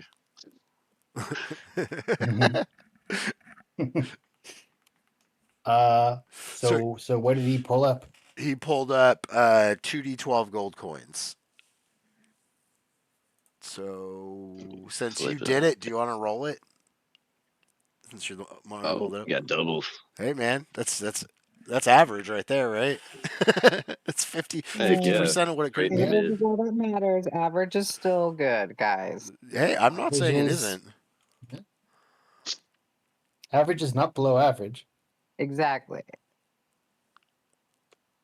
Yeah, I never did bother to loot those birds that somehow found a way in there with no doing of any involvement of my own. Well, you guys What did you do? remember how you got here, right? Yeah, I we got don't. sucked up in the wind portal from the chamber with the tornado god and You his got- pals. Oh, okay. You got yeah, yeah, yeah. dripped out of a stalactite or stalagmite, I don't remember which one hangs from the ceiling, into that pool where the blue was. So you could assume that those are all like once you look in the hole, you're like, oh, I killed that guy, because it's all the Akravators that you guys Yeah, those fought flying 2 bastards. weeks ago or 2 sessions ago. Like you immediately recognize that that's what they are. That would make sense. Everything in the room probably got sucked up in the vortex, I assume. Seems to have been the trend every time so far, anyway. So being that you had that thought going through your head, you could also search to see if you see anything valuable in the pool. I got you. So I'll give you a perception check or investigation, Neat. whichever you want to use. You probably want to use perception. Yeah, perception. I have proficiency in it at least. So it'll be 3, and what was perception? Wisdom, that's 2, so plus 5.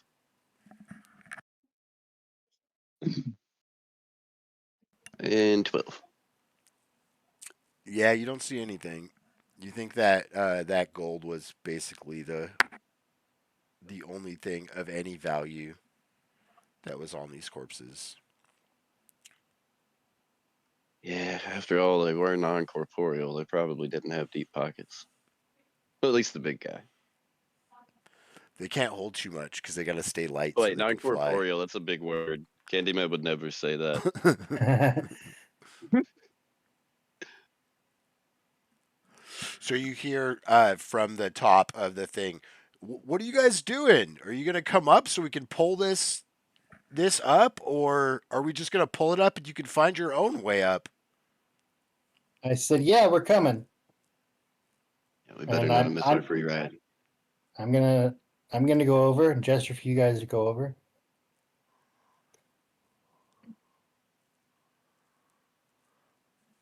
Why's my computer freezing? Yeah, that's me. All day. What was the roll for? I don't think. I think that's an old roll. I think that roll Yeah. was to see what was Oh, down that was there. the perception. Yeah. Yeah. I think everybody is ready to travel up if they are, and then we can change maps. Okay. So everybody Tea time. climbs up the chain, and then I'll explain what it looks like in a moment. After you all climb up, your badger sits on the back of the shell as the bugbears pull the shell up All right. onto. Let me change the map, and it's basically the area that you're in is a ton of vegetation that all looks extremely dead. There's shrubs and trees of different sizes, which you will see once I switch the battle map. I have to go there myself. There we go. So you can place yourselves anywhere touching the gold triangle, because the gold triangle is the hole that you climbed up. One of these guys is dead, so that happened. And then all of these other circles are like small shrubs of different sizes. There's all kinds of dead grass filling the area. It's brown is a good color. That's why I didn't use green, because there's no green here. It's all just like brown, dry ground, and pretty much completely dead trees in the area. Behind you is blocked by wilderness cover, and to your right over here, that is where the bugbears entered through, and it closed up when they tried to go through. Where So, did we enter through? Yeah, that's what he told us about earlier. like between those two Okay. areas was roughly where you entered through, and then once you entered through this area, then it like the trees closed behind you basically, Oh, okay. so it became an impassable wall.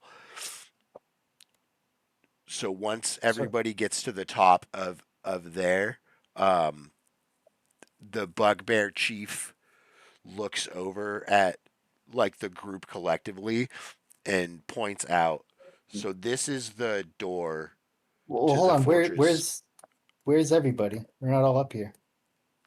I think I'm gonna do. so. Yeah. Add your badger Oh, to. you gotta drag boost.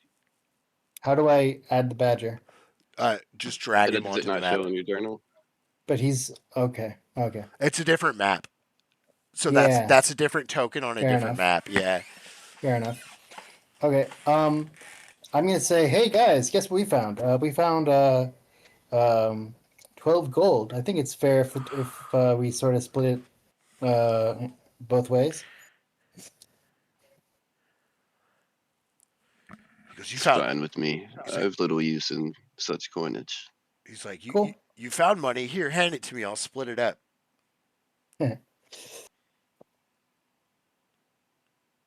Alright, I want to hand all 12 over to the chieftain then. All right. He takes 4 for himself and he hands 4 to each of his friends.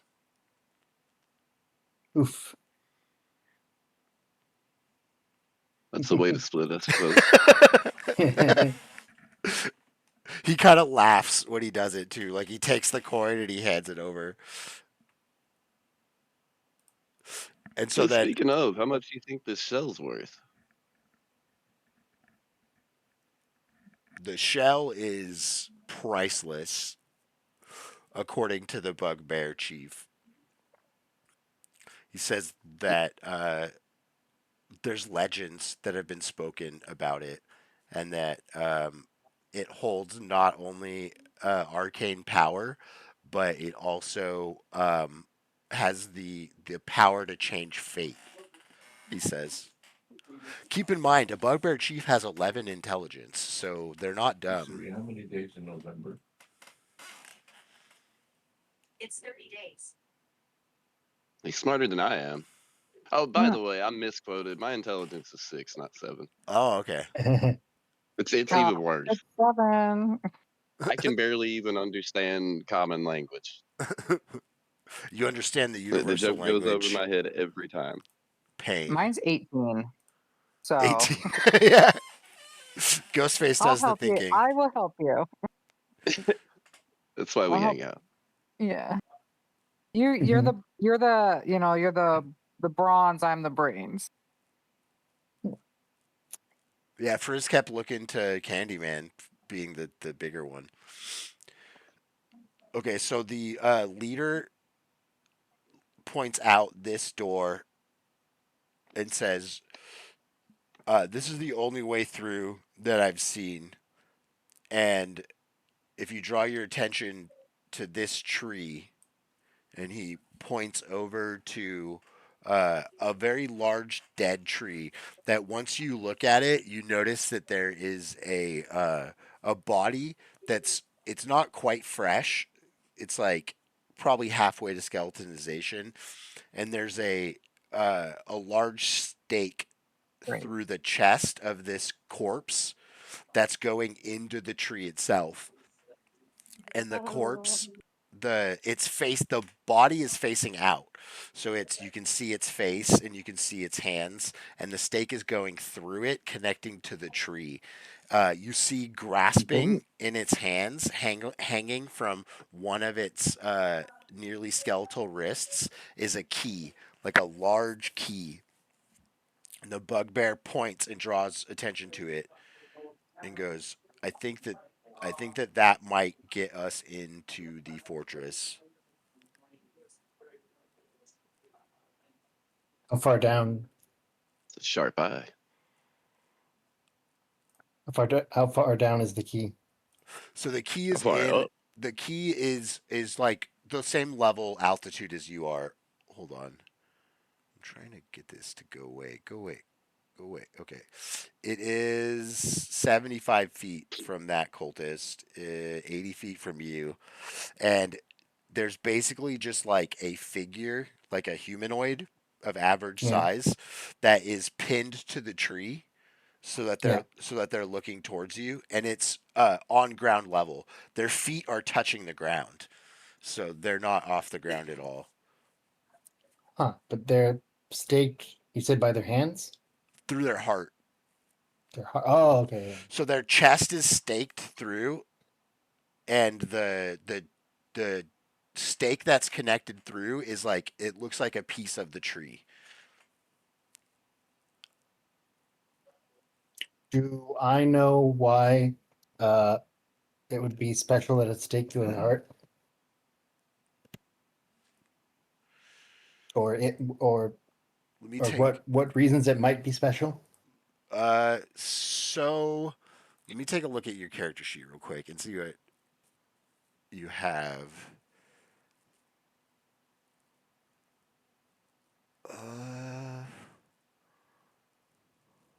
And then make me something to eat. Medicine check. Yeah. Give me a medicine check. All right. You wanna, if you want, and I'm just reminding you this. You can use guidance, right? You have guidance, Yeah. so you And can someone help me maybe also like uh hypothesize with me the reason? Give me advantage? no, because it's like you're kind of formulating it with your own intelligence. Okay. Well, but maybe I'm speaking out loud about it. But okay. Okay, yeah, Fair yeah. enough. If you wanna speak out loud about it and then be like, hey, what's going on with that? I'll let them make their own checks Okay. based on their intellect since you've brought that to it. So then you bring that attention to anybody, these are the checks that people can make if you want. So medicine is one of them. Arcana is another one. If you have checked, you can make. Um, yeah, that's what I'll do. It's medicine or Arcana. Anyone can roll All for the right. check, and then you're gonna add D4 to your own frizz Okay. for Yeah. yeah.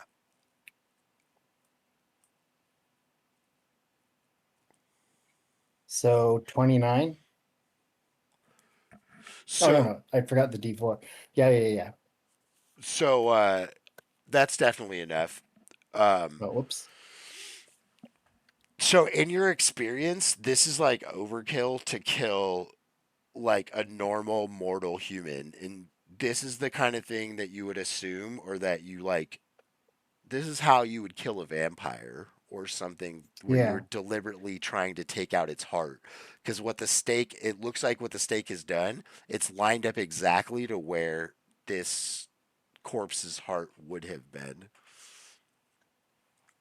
Is it strange that it's not more decomposed, given that it's a vampire? I don't know how vampires work in D&D. You're pretty far away, so in order Oh, to oh, investigate yeah. it, you'd have to get Yeah. closer. Okay. I kind of figured that's what I was already doing, but sure. Yeah. We'll back you up on the way there. For us to be kind of spooky. Mhm. Do you want to all move as a group towards it? Yeah, I'll lead the way. All right, give me marching Okay. order. I'll lead the way. So I'll I'll take be front.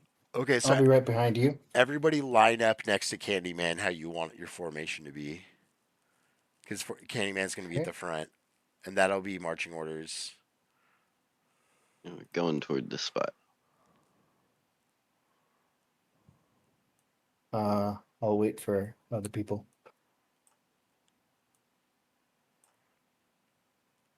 So then your beastie too. Where do you want your beastie, MQ Duck? Yeah. Oops. Right there. Where are you moving to, Glenn?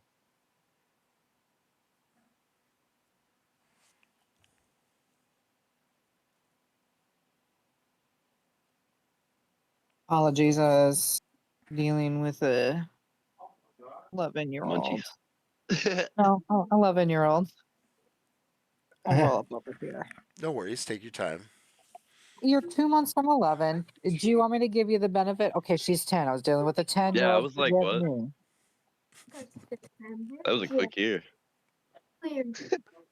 Not even 3 full months. If you want to be very specific, okay, how many days are in December? 31. January is 31. There's 62 plus 5. That is 67. And then what is today's the 23rd? We got 7 more. So 74 days. You are 74 days from being 11 years old. Now get out of here.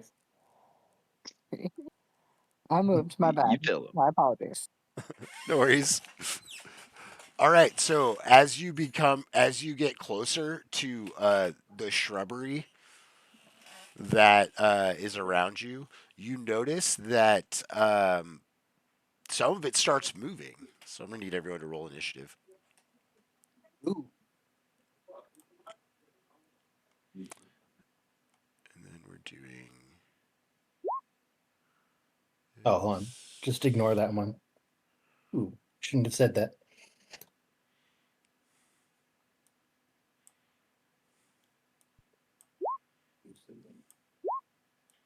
Ooh. Yep, shouldn't have said that.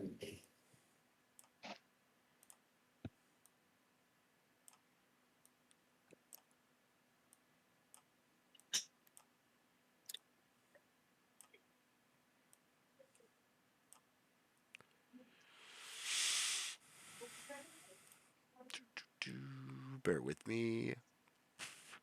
I got a lot of stuff to put on the map.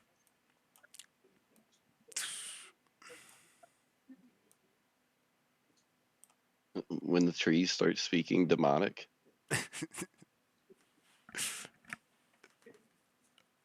You're doing that. I'm trying to write a works cited page and my brain is not in formatting mode.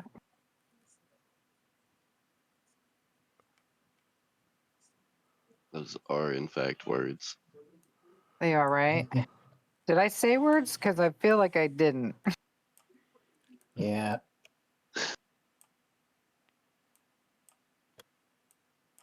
Words? Those are like Oh, that's a lot sounds, of right? trees. I know. I saw Jeez. every time I look up. There's more. Yes. See, aren't you glad you didn't kill all the bugbears? Oh my. Yeah. Yeah. I mean, that one, I'm sure he had it coming. He probably ate the extra snacks last night at camp. Not the Karma acts in second. mysterious ways. Snack karma. Okay. Then what's the other one? I'm actually using the real token. Isn't that exciting? You know how it's been proxy tokens like every session. I think Yeah, I noticed that. I think animated armor was actually not because it's actually in Ravenloft, but these are in Ravenloft, so I got to use the real tokens. I guess -1, right? Hold on. Is it what is it called?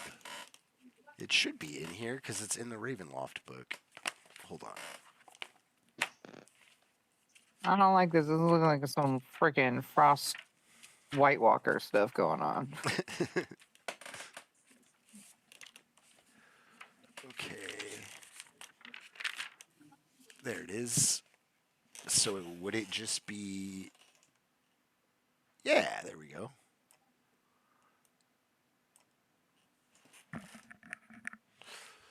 So as you're moving through them, you notice that they all start moving, basically, and they're going to get a surprise round. Beautiful. And then we got 2 initiatives up there. Ghostface, put your initiative up there. Where's my thing? I was wondering what. I was like, I'm missing something.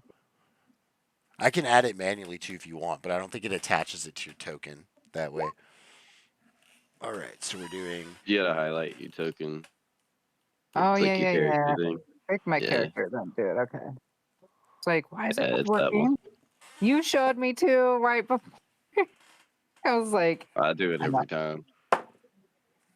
I was because I I always was forget. clicking on some stuff there. There we go. What is yours? Settle. Okay. All right. So then, Oh. does anyone want to modify initiatives lower? I'm good. Okay. I think I'm pretty happy with it. I'm behind Chris. I'm good.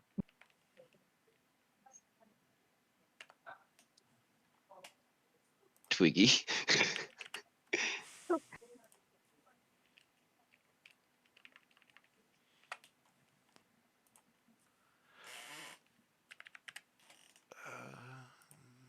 It's a big Twiggy. Can I There. use a reaction against a surprise attack? Or can anybody, rather? What are you using your reaction for? My construct can deflect attack, causing disadvantage on the next attack roll with one creature. It can see that has been within 5 feet of it, provided the attack rolls against blah blah blah. It cannot see it because it's a surprise attack. Okay.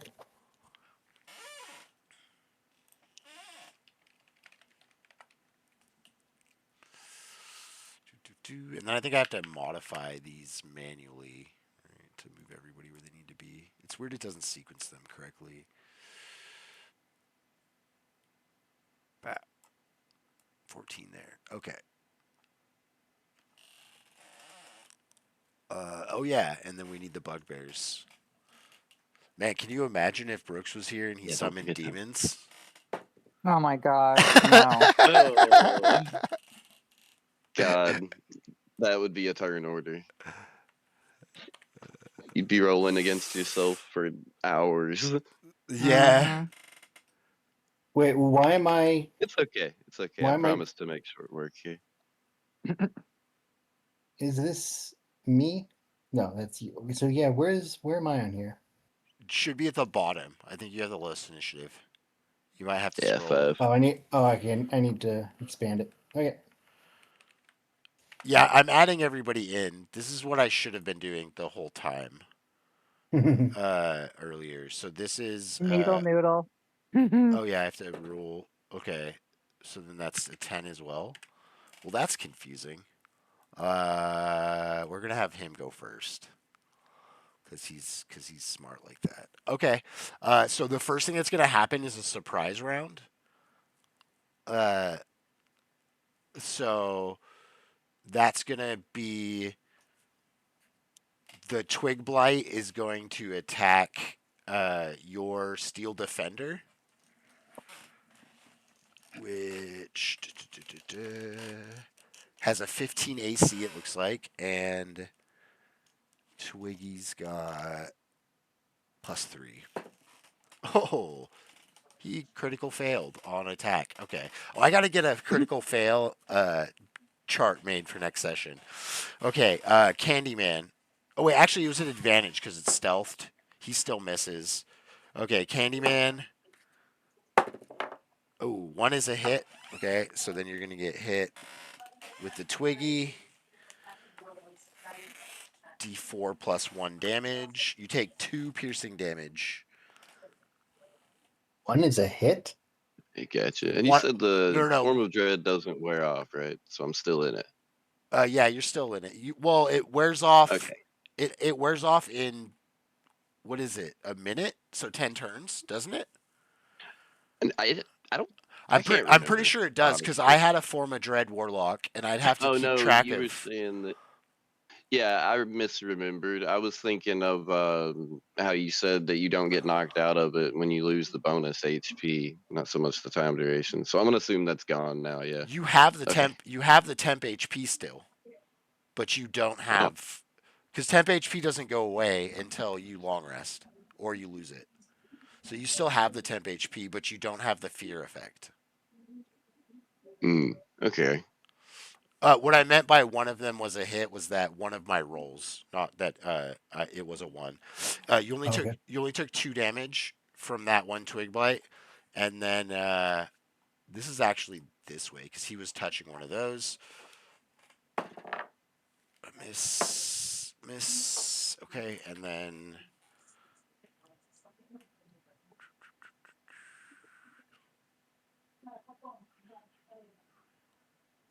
okay. Yeah, so then that is the end of the surprise round. You notice that all of what you thought was the dead vegetation starts coming to life, and you see like branch like limbs coming out of the brush. And by the time you look up from the attack, you notice that basically all of the trees you thought were dead are moving now in front of you. Okay, that's a surprise round. So now we're on to Candyman. First off, I want to say we should have never helped these little fur balls. This is not looking good. Yeah.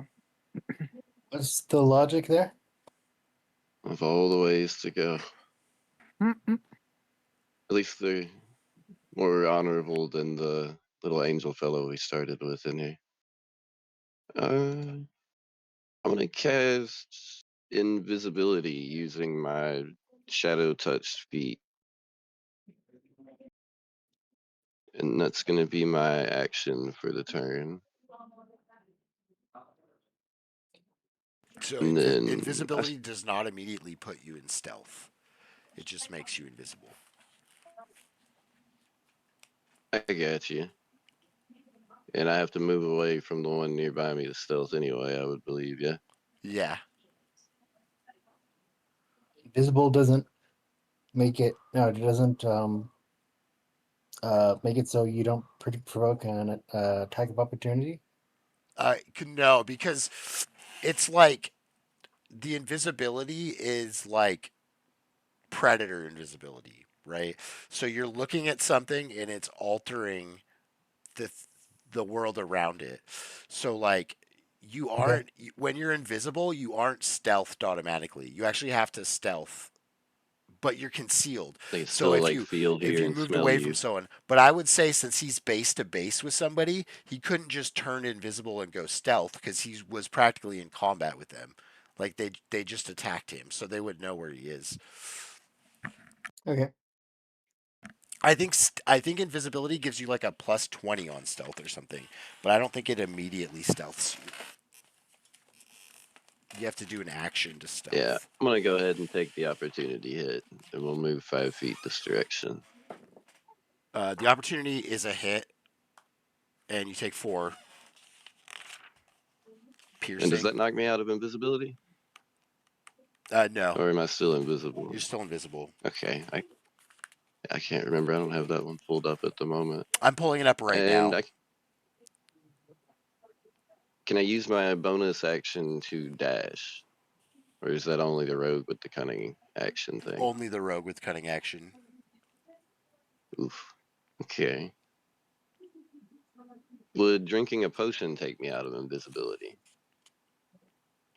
The spell ends for a target that attacks or casts a spell, is the exact wording. Okay, so potions would be fine then. Yeah. And is my movement halved as if being stealth? No, because you haven't stealthed. Okay. Cool deal. Then I'm gonna use my other 25 move speed and go up this direction, and I will take a potion, and that'll do it for me. Oh wait, I gotta roll 2. Alright, so 4 plus 2. Oh yeah, I forgot that was temp HP, so I didn't even need that potion. Oh well, Yeah, I have nothing else useful to do with it at the moment. how do you Actually, make wait, those? no, I'll retcon that. My bad. I'm gonna take that back. Like I said, I forgot I was on the temp HP anyway, but I'm gonna use a Zephyr Strike and get that charged up anyway, Okay, got and it. that'll be turned for me. So this is exactly how invisible reads, because invisible is a condition. So an invisible creature is impossible to see without the aid of magic or a special sense. For the purpose of hiding, the creature is heavily obscured. The creature's location can be detected by any noise it makes or any tracks it leaves. Attack rolls against the creature have disadvantage, and the creature's attack rolls have advantage. So basically, if you were base to base with somebody and you go invisible, they can still see you. Like they can feel you. You're in combat with them. But if you step away from them, then they can't. You're heavily obscured. So they wouldn't be able to target you with a spell or like target you with anything. Does that make sense? Until they like were able to see through your invisibility because you're heavily Well, it's obscured. like earlier with the ambush, you couldn't use the reaction because they couldn't see it. Now they can't see me. Yeah. For the moment. Oh, before I pass, can I do like a kind of check here? I'm not sure which one, but the body is attached to the tree, which has apparently jumped up and is very angry at our presence now. Is the body still just in a position where possibly the key would be grabbable if one was to be next to it? Yeah. It's dangling from like if you were to go up and grab the key, you could like it's fastened to the thing's wrist. So if you went up and it's a small chain, you can see that from where you are. So if you went up and grabbed it, you feel confident that you would be able to just break the chain and pull the key off. The corpse that's still attached to the tree through through the stake that's through it is like moving around kind of like comically like a poorly animated marionette. Like all the limbs are like flopping as it's moving lifelessly as the tree is like breathing now. but the body's definitely, the body definitely seems lifeless, and the key that's around its wrist is looks like it would be easy to pull. I gotcha. That's And all I wanted to know. can I tell everyone that you should really leave that stake in its heart? Yeah, absolutely. Like, do that. Yeah. Usually it's like Okay, I hear you. if you can say something in 6 seconds, then you can say it whenever. But like monologuing typically is like, or like I stopping to figured I couldn't discuss the talk. strategy would be different than just like a quick 6 second like, hey, Okay. don't do that. So yeah, so now everybody knows. Everybody has heard what you said.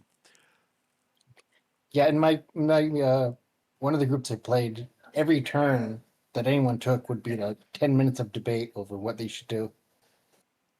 Yeah, it slows the game down for sure, and it's like it's kind of funner to, in my opinion, to play like you're the character instead of using Yeah, like tons of meta knowledge. Yeah, that's why yeah. it's role playing. Yeah, I've definitely been in that position where it takes forever to do a turn because someone's like, "Well, what should I do? Should I do this or this?" Okay. Mhm. I guess since I'm invisible and they couldn't target me with a lot of stuff anyway, would I be able to respond and yell back, or is that going to give away my position too much? That'd probably give me away, yeah. I mean, it sounds so if they wanted to like take time to track where you are, but they would have to deduce from the sounds. Like just because you made the sound, it's not going to make you immediately visible. They would just be like, "Oh, I think I could go to this area to look for them." But I mean, you're invisible, so it doesn't seem like they're focused on you for the time being. I want to tell them they should just hold position where they are and hold the line.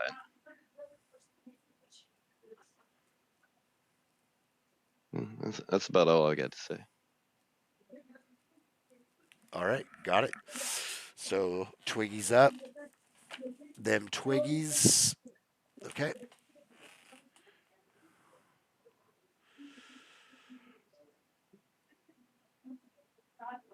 Still, surprise attack. No, no, the surprise attack round happened already. Okay, So surprise attack happened, and then after surprise attack happened, Candyman went, and then now it's Twiggy's turn. cool.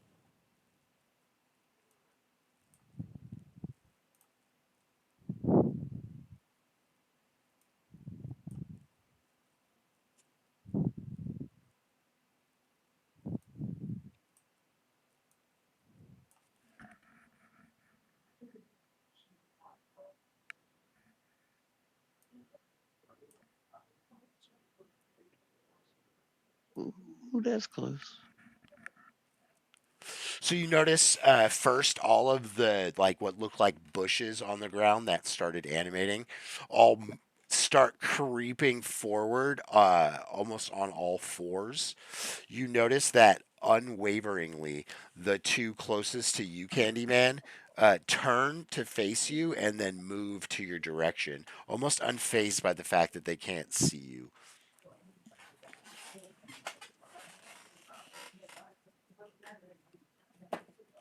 Ooh. That's going to be 7 damage piercing to you, Gwen. He got a crit. That hits the steel defender for Was that a surprise attack? no. No. So you So can use I your could reaction. use. Yeah, I was just gonna say, can I use my like lower that? Yeah, you can half it. Okay. Um, your steel defender takes 4 damage. MQ deck.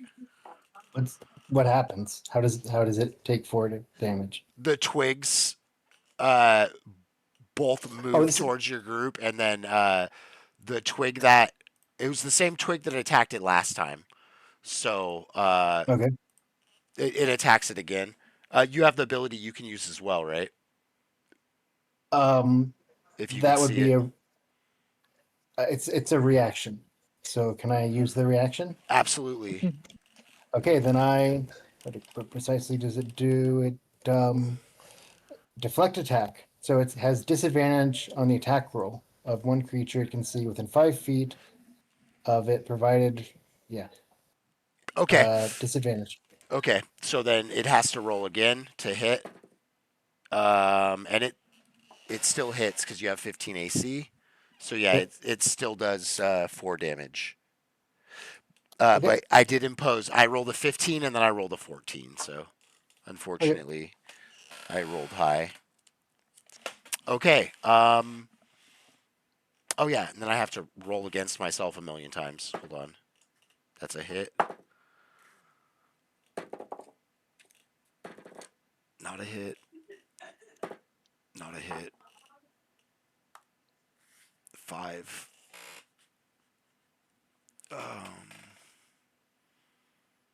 And then Candyman. What's Yeah, this your will be a good that one. that didn't hit. That I'm probably hit. 18. You're 18. Okay, I got 18 plus 3. I think they're plus 3. Yes. Okay, so 21 and Oh, then there's 5 Marcus. damage. You take 5 damage. So the twig blights shamble forward and almost mindlessly attack the nearest thing to them. Um, Candyman, since you're getting closer, you notice that these 4 twig blights are like moving directly towards you. They turned in the direction of where your invisible form is, and unfazed, they approached you, and 2 of them attacked you. Okay, so then that is it for the Twiggies. So then it's going to be Ghostface. Wait, why didn't I get a turn? You're at initiative 5. You're at the bottom of the order, aren't you? But Yeah. Ghostface hasn't gone yet. Okay, never mind. No. The only I don't people have who it Yeah, have on it's yet. gone, Ghostface and trees. we've Got done. it. Okay, Yeah, we did 22. We did 20, and then now we're on 18. got it. And we got bugbears too. I'm glad we Oh, have the bugbears. Maybe Yeah. it wasn't a bad decision to spare them. maybe not. It's yet to be seen. Damn. Cold I don't know. blooded. They got to be pretty tough. That one didn't die from the fall. Yeah. I'm gonna move. He had 3 life Oh, We don't left. have a healer to fix him though either. I want to move I my have- 30 to. I have- Dang it. Move my guy. There we go. So I move 30. Well, did that provoke an attack of opportunity? It did, yeah. Sorry. So if you this guy right here, since you broke melee with him, he can do an attack of opportunity. You can use your bonus action to disengage because you have Yeah. your rogue. So Yeah, I'm gonna do that. if you'd like to use your bonus action to disengage, you can, and you won't trigger that opportunity attack. Yeah, I'm gonna do that. 'Cause I was only planning on just moving anyways. Okay. And then actually, wait, no, yeah, we're good. We're good so far. I don't even want to know what a needle noodle is. I don't either. But yeah, I'm good. I was just gonna move, kind of position myself a little bit better. I'm good. Okay, you're good. All right, so we Yeah. on to the tree. The tree. The tree.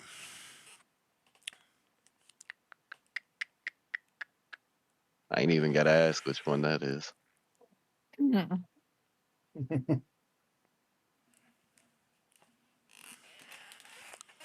Oh, hey, I got to do a concentration check. And I do not have Warcaster, so I'm good.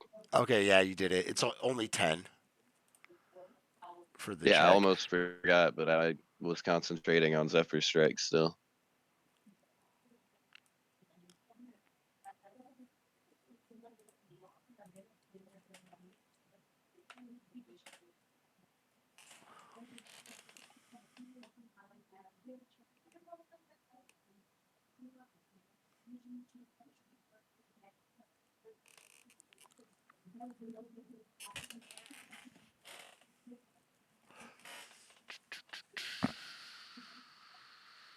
No, we're not doing Okay, that.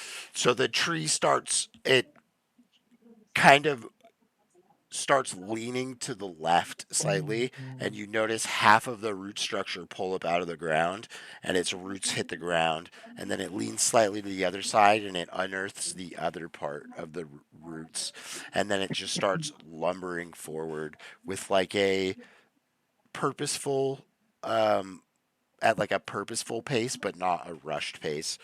And as it's rushing forward, two branches come swinging at you, Ghostface. Mm. Fun. That one is a hit. Ugh.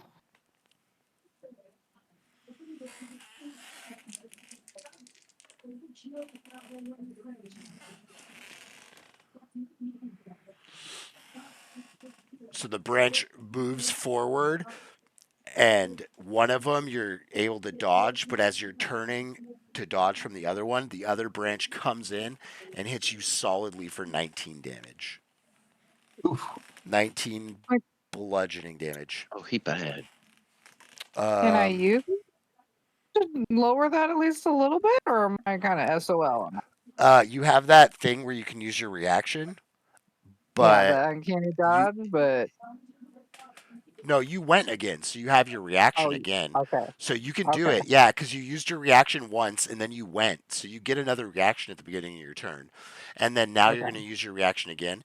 Remind me, isn't that something you can only use like a couple times? Or is it uncanny dodge?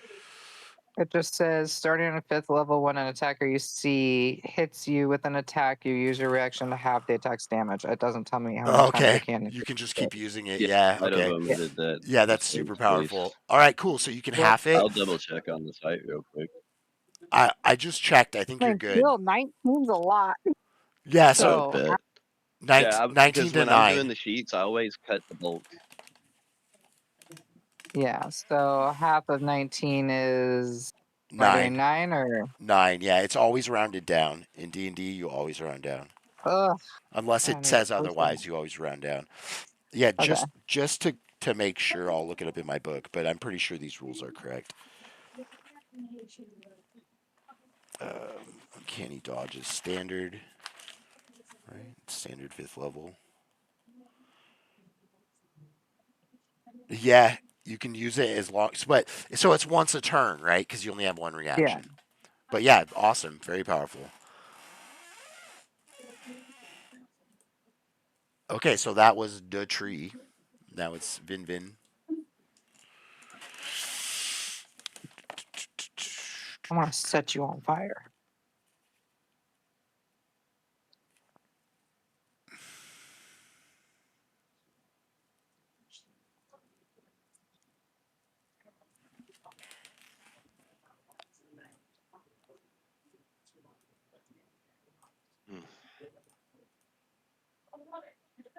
I'm not liking this tree.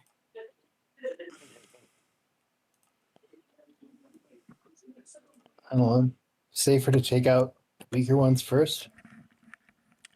You notice that the vines that were like it kind of looked like a bramble, like a blackberry bush.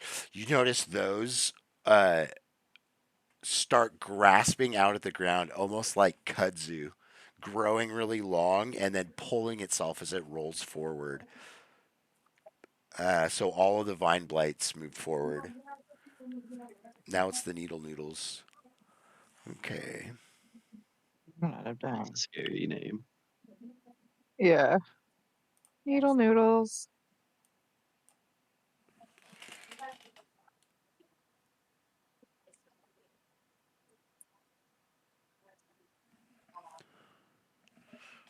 So movement 30. Okay.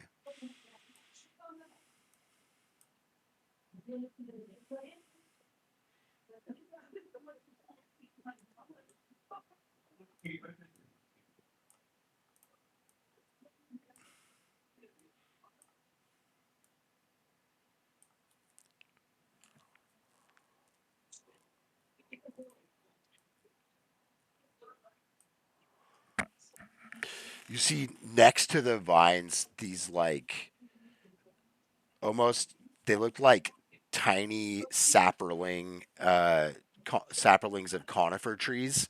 They twist around, and their roots pull up from the ground, and they start moving forward. They're like a really long, like 7-foot vine almost. They curl up into a ball, and then a barrage of needles fire forth from them. All right. So we have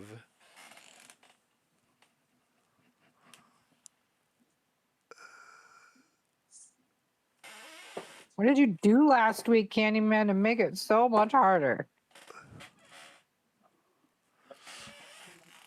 all the Not every needles. problem has to be solved with violence. Shoot. Says the guy who just for no reason killed the bugbear. I did not know the bugbear was up there. I feel like that was borderline workplace accident. Yeah, he shouldn't have been on those chains. I was testing to see if it was secure enough to climb up. That sounds My like a, only that goal sounds here like is a, getting out. that was like a bugbear problem, not an us problem. So a barrage of needles fall to your left and to your right, Candyman, but none of them like damage you. A couple of them bounce off the armor that you're wearing, but none of them damage you. Good coat. And then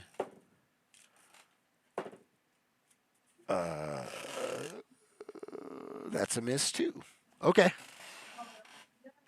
It's the Biggie Buggy's turn.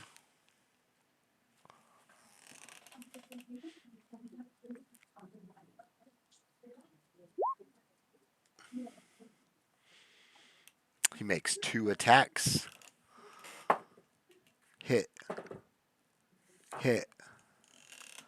What sort of attacks?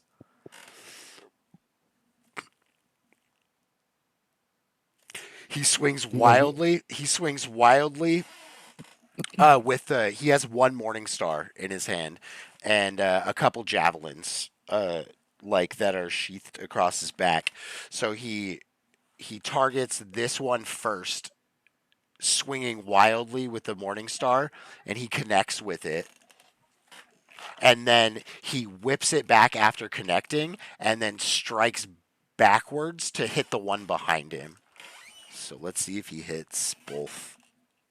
Oh, I've awoken the beast. He wants more. He wants more treats. Mhm. He demands more Yes, treats. I had to. He was cute. Okay. Where's Hot Sauce? Front and center for the cat show. 2, 8. Oh yeah, he's dead. The other one misses, but he destroys this one, and then he swings his morning star backwards, and it just completely misses. Doesn't even get close to the twig blight behind him. The Oh yeah, we go from Biggie Buggy to Buggy, so it's the Buggy's turn now, and they are going to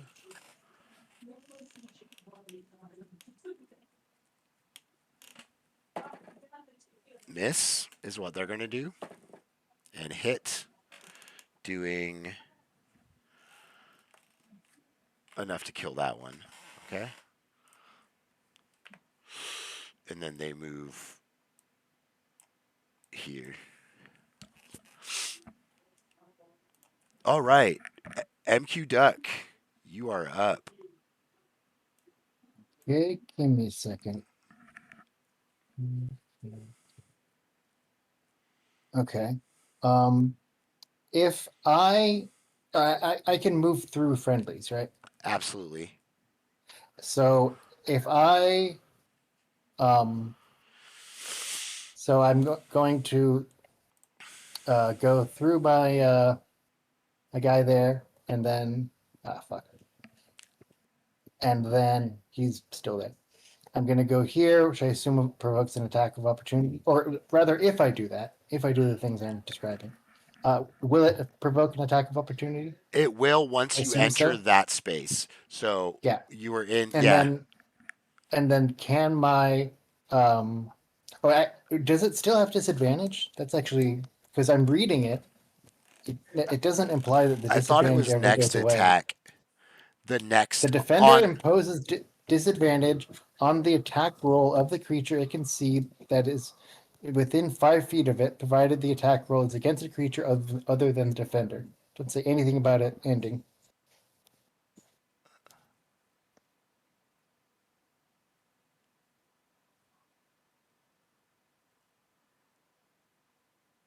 Yes. So so for instance, if this twig blight is attacking anyone other than your steel defender, then it's going to get disadvantage. Because it says the defender imposes disadvantage on the attack roll of one creature it can see that is within 5 feet of it, provided the attack roll is against a creature other than the defender. So yeah, you can use it.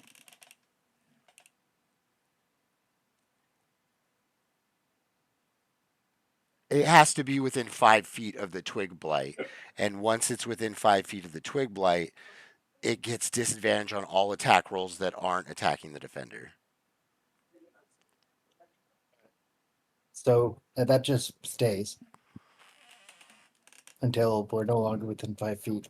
Well, it's a reaction. So Yeah. when did you use it? And actually, it doesn't. I used it when this guy. How do I ping a place? Okay, so no, that because it's a reaction, right? You can only use Right. it. You can only use it as a reaction, which is what you did during the attack. You impose disadvantage on the attack roll of one creature it can see. Oh, this That is still the same round. Right. Yeah. so you're Okay. imposing So disadvantage on the attack roll. So when you're using a reaction, you're choosing an attack roll. So like it's okay. He's attacking like the twig blight is attacking somebody else, right? And your guy is within 5 feet, then you can then use your reaction to make me roll at disadvantage, on which is one what attack. on one Okay. I attack, see. yeah, I see. which is what you did earlier. So mechanically, how it Yeah. how we did it earlier is how it works. So it's one attack roll, Yeah, that makes sense. yeah, because you're responding to one attack roll with the deflect attack. Yeah. Okay. So let me see something. What this? Yeah, how do I do that arrow thing to show distance? Click Oh, it's on the the ruler. ruler, yeah, and then you should be able to click one spot and then drag to another spot. I say I should be to click what? There's a The ruler on the ruler. left Okay. side, yeah. Let me see. So I can do. Okay. Hmm. Hmm. I have to use the restroom, but literally just run to the restroom. So I'll be back in like a minute. Okay.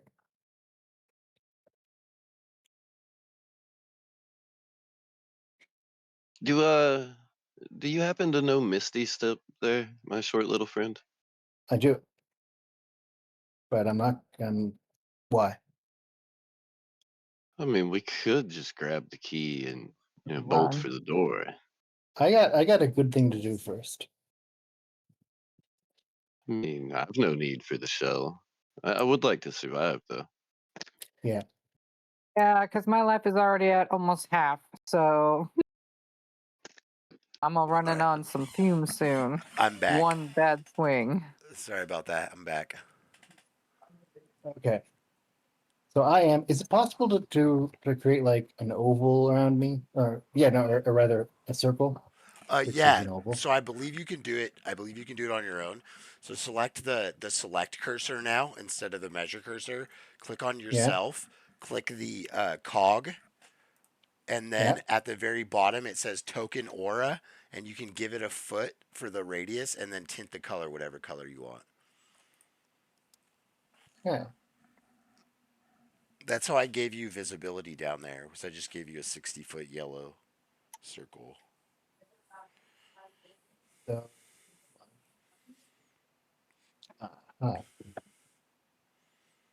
Was running on Um, fumes in regards to your character or you playing right now? Oh, character. Okay, just checking. I'll turn my concentration aura on too. Helps remember. Whoa, so it's a square. How'd you get a square? That's yeah, probably the how did it become a square? that's probably the other option, right? So it's because it's Oh yeah. selected square. Here, select circle. Yeah, I got it. Yeah, That is cool. You can do square though. that's interesting. That might have been me because I had it open too. So sorry, that confused things.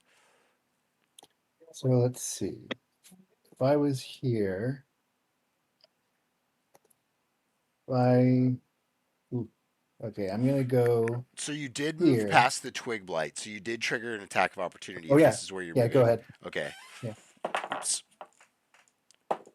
Ooh, critical failure. Got to get that critical Ooh, failure chart, man. Okay, yeah, you're good. Ooh. Attack missed. no, nothing happens as a result of the critical failure. No, I have to write a chart still or look one up.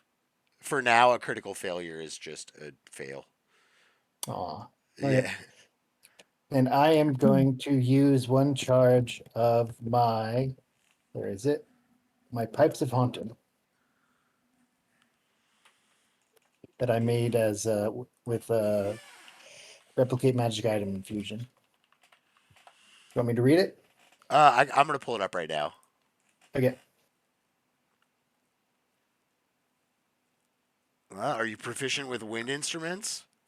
I am. Awesome. 3 charges. Use action to play them. Expend 1 charge to create an eerie, spellbinding tune. Each creature within 30 feet of you that hears you play must succeed on a DC 15 Wisdom saving throw or become frightened of you for 1 minute. Okay. If you wish, all creatures in the area that aren't hostile to you automatically succeed. Okay, so are you choosing that?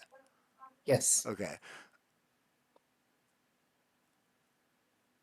That's good. It's kind of you. Uh,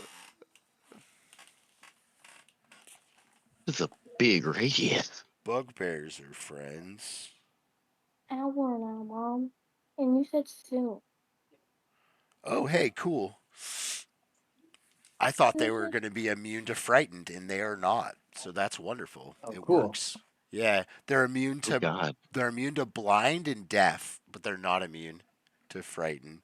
Okay, so it's everything in that area. Okay, this is going to be fun. So let's see.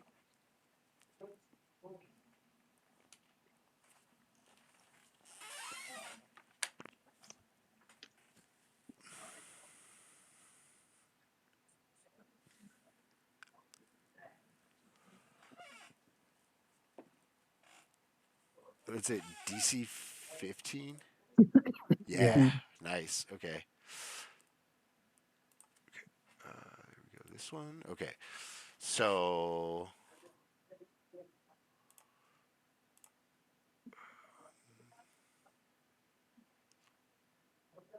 let's see if I can do this.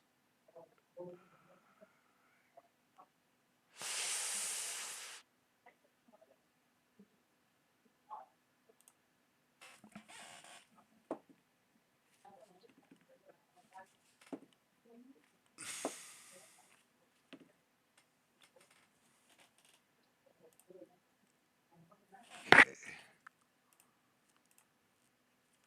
What? Total of 100 points, but I lost my cool there for a second. Thought that was my I'm submitting it to the wrong assignment. That wouldn't be good.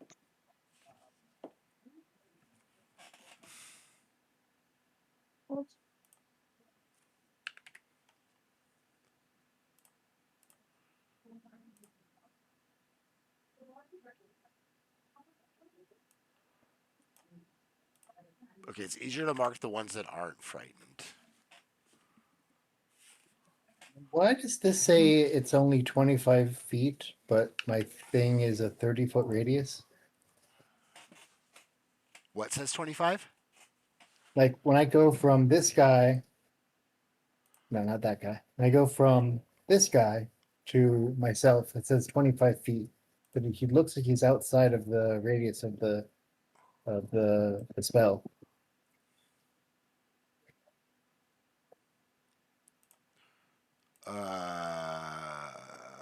That's a good question.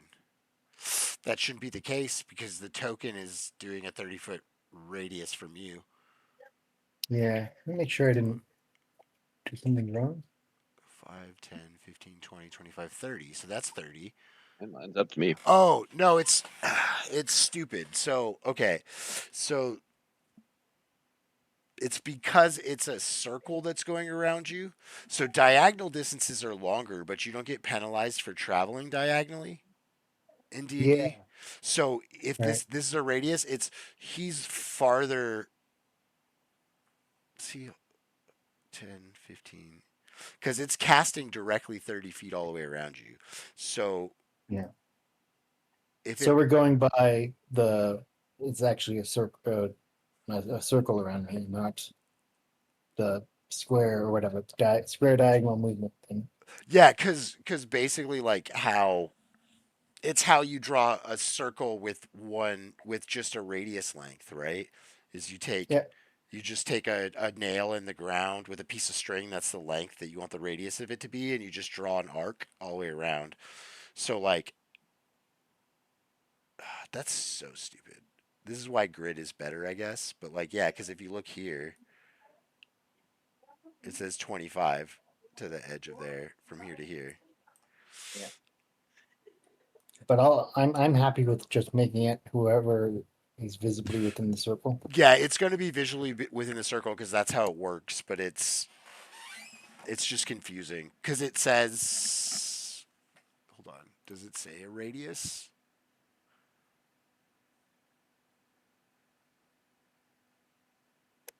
Yeah, so it would be 30-foot radius. Yeah, so it's basically just cast a radius, and then everything that falls within the radius is what's affected. Is the easiest way to do it, I think, because Yeah. that's typically how radius spells would be. Okay, and then so yeah, only 3 of them are not frightened of you. Damn. So that would be this one, and this one. I don't see you marking anything. I was talking to myself. This one, Okay. and this one. Good. Do you have the possibility, any of you, to click on my tokens and have anything pop up? Can you see anything if you click on No. my tokens? Okay. I have them marked to know who's frightened. And then I believe frightened is they can't move closer to you and they take a -2. Let me look at it. I believe they dropped their weapon too. If they add one anyway. They It are doesn't say so. their bodies are their weapons. Yeah, not so much in their case. Yeah, so If they were holding a sword or something, that might come in handy. a frightened creature has disadvantage on ability checks and attack rolls while the source of its fear is within line of sight. The creature can't willingly move closer to the source of its fear. Okay, so that's everything that frightened does. So, well, the source of its fear is within sight. Okay, and then these guys are. There's the book I need. Okay. Okay. Yes. So they're pretty much all going to get disadvantage. It lasts for a minute. Is that correct? What did it say? Become frightened of you for 1 minute, and they can try. Creature that fails a saving throw can repeat it at the end of each of its turns. Okay. Cool. So a bunch of people are going to be attacking with disadvantage. Attacking who? They can't get closer to me. That's A pretty bunch of good with people their just can't numbers do too. anything.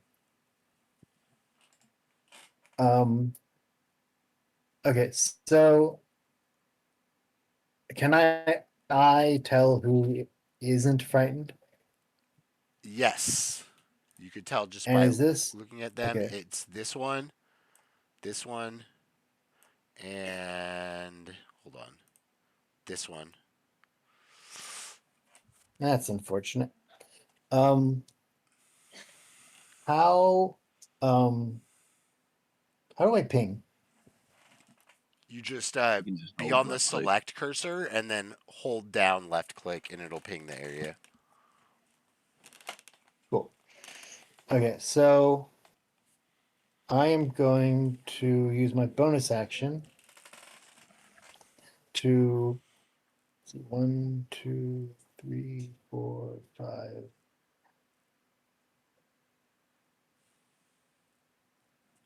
Four. Or no, let's say 5. To have my badger go there, which I assume provokes an attack of opportunity. Oh no, he already did his. Oh no, it always does. Okay, yeah. So go ahead. Miss. Cool. And then he's gonna dodge. Okay. Oh, he was set to dodge action for one of those times. That's right. That's right. So I didn't attack him at disadvantage like I should have. I'll try to remember that next time. Okay. Well, it didn't hit anyway, right? Your guy got hit for once. I feel like your defender got hit for one attack of That like I 4 damage or something. not from, but that might have been before I used the dodge action because Okay. everyone went before me. Okay. Oh, that's Oh, yeah. right. See, he hadn't done the dodge act. He wasn't dodging at all. Yeah, you're right. Yeah, okay. Because then now you're done, and then it's his turn, and then he moves and then dodges. Yep. Okay. Cool. It's on you, Candyman. Oh, Okay. was the big tree frightened as well? Yeah, everything's frightened. Damn. Except 3 things. Right.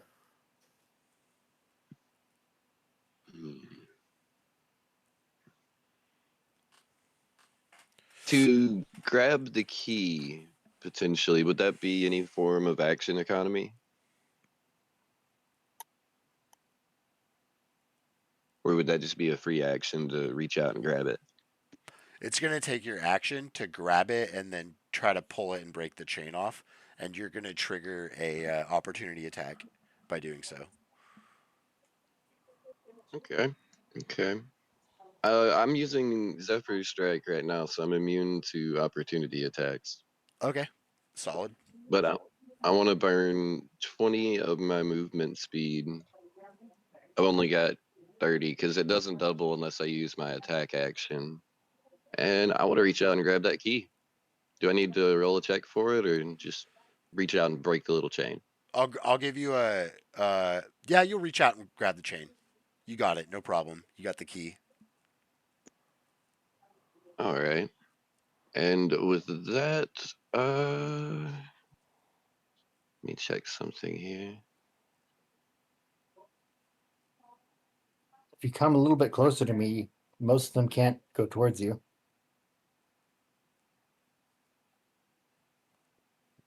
Okay, and I'm gonna use my bonus action and cast Misty Step, and then I'm gonna teleport way over here by the bugbears and where they're fighting at. And then I've got 10 more movement speed left, I think. I'm gonna just stay here. That'll do it. I've solved half our problem, guys.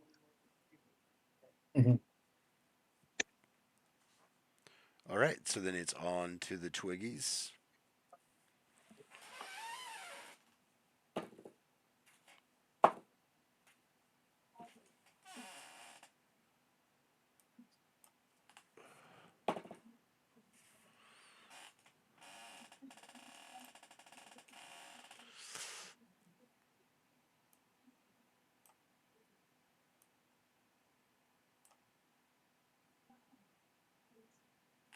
Okay, and then we have pass,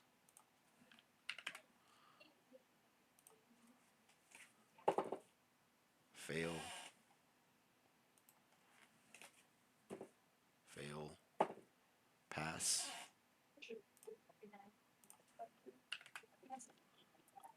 That's at the end of their turn, right? Yeah. Fail. Pass. Oh, that one's already passed, and then this one passed. And then that is it for the Twiggies. Twiggies didn't hit anybody. A lot of them that were near you, Candyman, have scrambled back towards the door to the fortress. And that is going to put it up to Ghostface.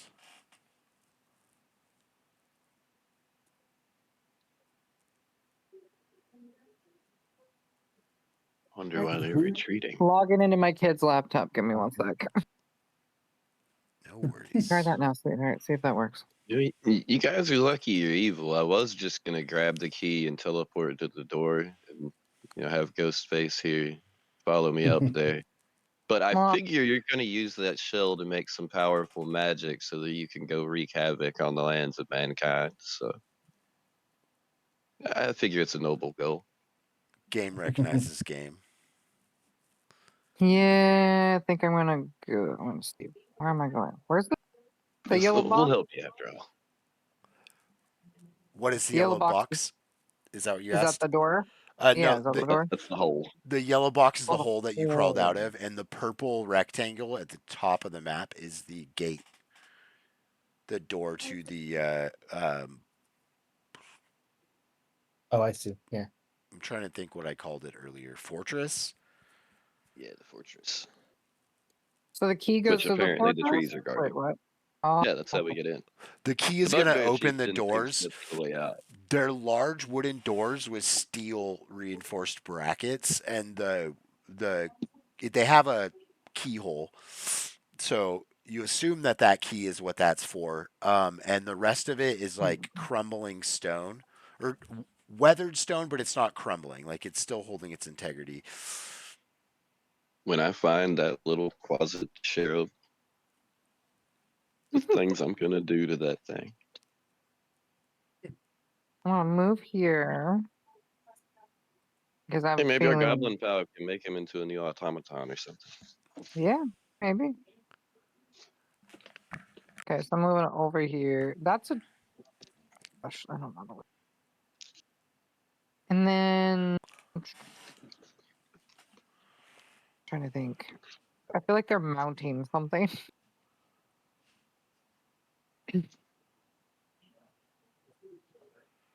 They're assembling Tree Voltron. Yeah, that's what I feel like is happening. They just keep like converging on it. I'm like, or they're gonna climb on the branches and like be like on a tree beard situation. I'm like, too much going on. Okay, the steady aim. If I do that, I have to attach it to like me throwing the knife. Correct. Yeah, because you can't move with steady aim, if I remember correctly. Okay. You forfeit your move, and it uses a bonus action. Yeah, I'm just thinking Can't like move with ahead. it. So yeah, I already moved, but so I think I'm good for now. I'm good for now. I'm just moving a little bit farther away. Point. Away Further from. away. You Well, might want to move towards me. okay. Well, you could always go Well- stab those two attacking the bugbear if you got your main Yeah. action. Yeah, I'm trying to figure out where the radius is. I was still in the radius, right? Where I was just a second ago, right here. Yeah. Well, that's the radius that it affects. Okay. It's the radius that actually, it the- initially affected. So, Right, exactly, so yeah. technically, it's not even valid anymore. But everything that was in there is, unless it's Right. past its check, is frightened. How do I get rid of the circle? You could probably just go in and change the value to 0, maybe. Yeah. Yeah, that's what you have to do.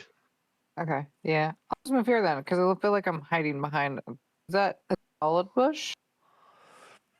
There's a So little it's bit nothing. of That was a tree. there's a little Or bit a of tree? Yeah. there's a little bit of like fallen like debris, like leaves and stuff in those Mhm. areas still. You know, because Ghostface likes to hide. So if you have a Okay. bonus action, you could hide. Yeah. Didn't use anything yet except for just movement. I think if you don't, if you just stay there, then the one of the not frightened ones can easily attack you. But Well, you maybe you use couldn't. 25 of your movement, so you could Unfrightened, move frightened. there with 5. Well, you could hide there with your bonus action and then move here and use your attack action for a sneak attack, probably, Yeah. if you're able to stealth.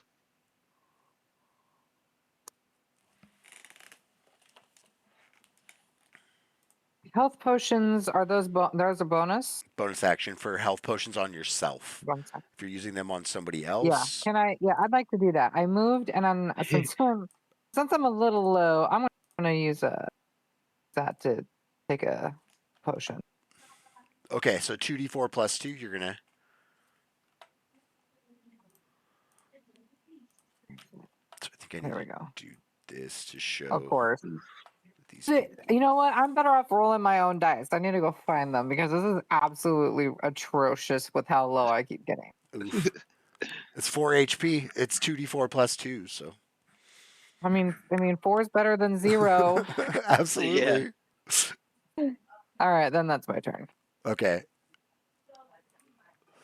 Duh tree. All right. Can I make a perception check real quick here? What are you making a perception check for? Well, the tree saw me when I was invisible earlier. That definitely caught me off guard. But now that I've teleported far away from them, they retreated the opposite way. So I'm wondering if that means they can't see me, which means that they would be detecting like life, I would assume at that point. Using something to detect my presence, but something that's like distance based. So maybe they can't see us or You can give some me an such. investigation check for that.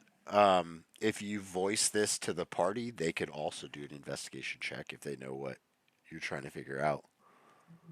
Well, let's assume I said that out loud, and we'll have one of my smarter friends do that rather than me with my -2 modifier. The player, I'm not sure what you're trying to figure out. He's trying to figure out if they're visually finding out where his location is, or if they're using some other method. Is that what you're trying to figure out, Chris? Are we Yeah, like they using? saw me when I was invisible, so they're clearly not using their eyes. They have some kind of like detect life or something along Gotcha. those lines. 'Cause the way they retreated when I teleported away, either they're guarding the entrance since I have the key, or maybe they can't see me. Yeah, it doesn't seem like they even have eyes, let alone are using their eyes for movement. When they're moving and they're turning the entirety of their bodies to face a direction, so they can't even see really. You sense that even if like they're not using eyes to detect where people are.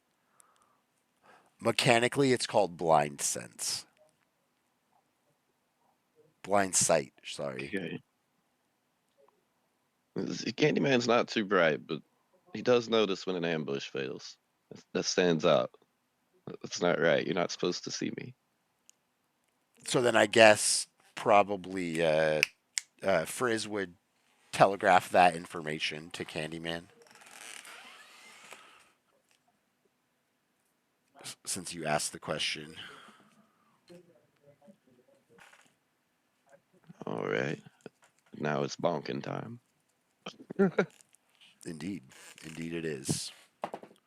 That's a big bonk. What's your AC, Frizz?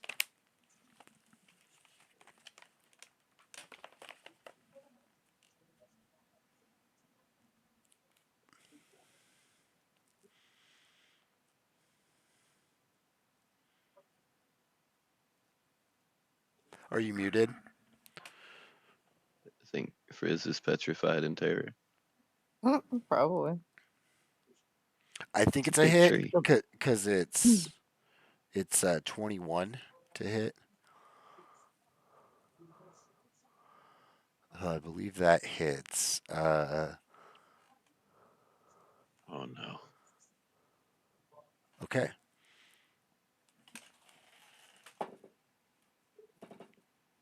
That one doesn't hit. 13 probably doesn't hit.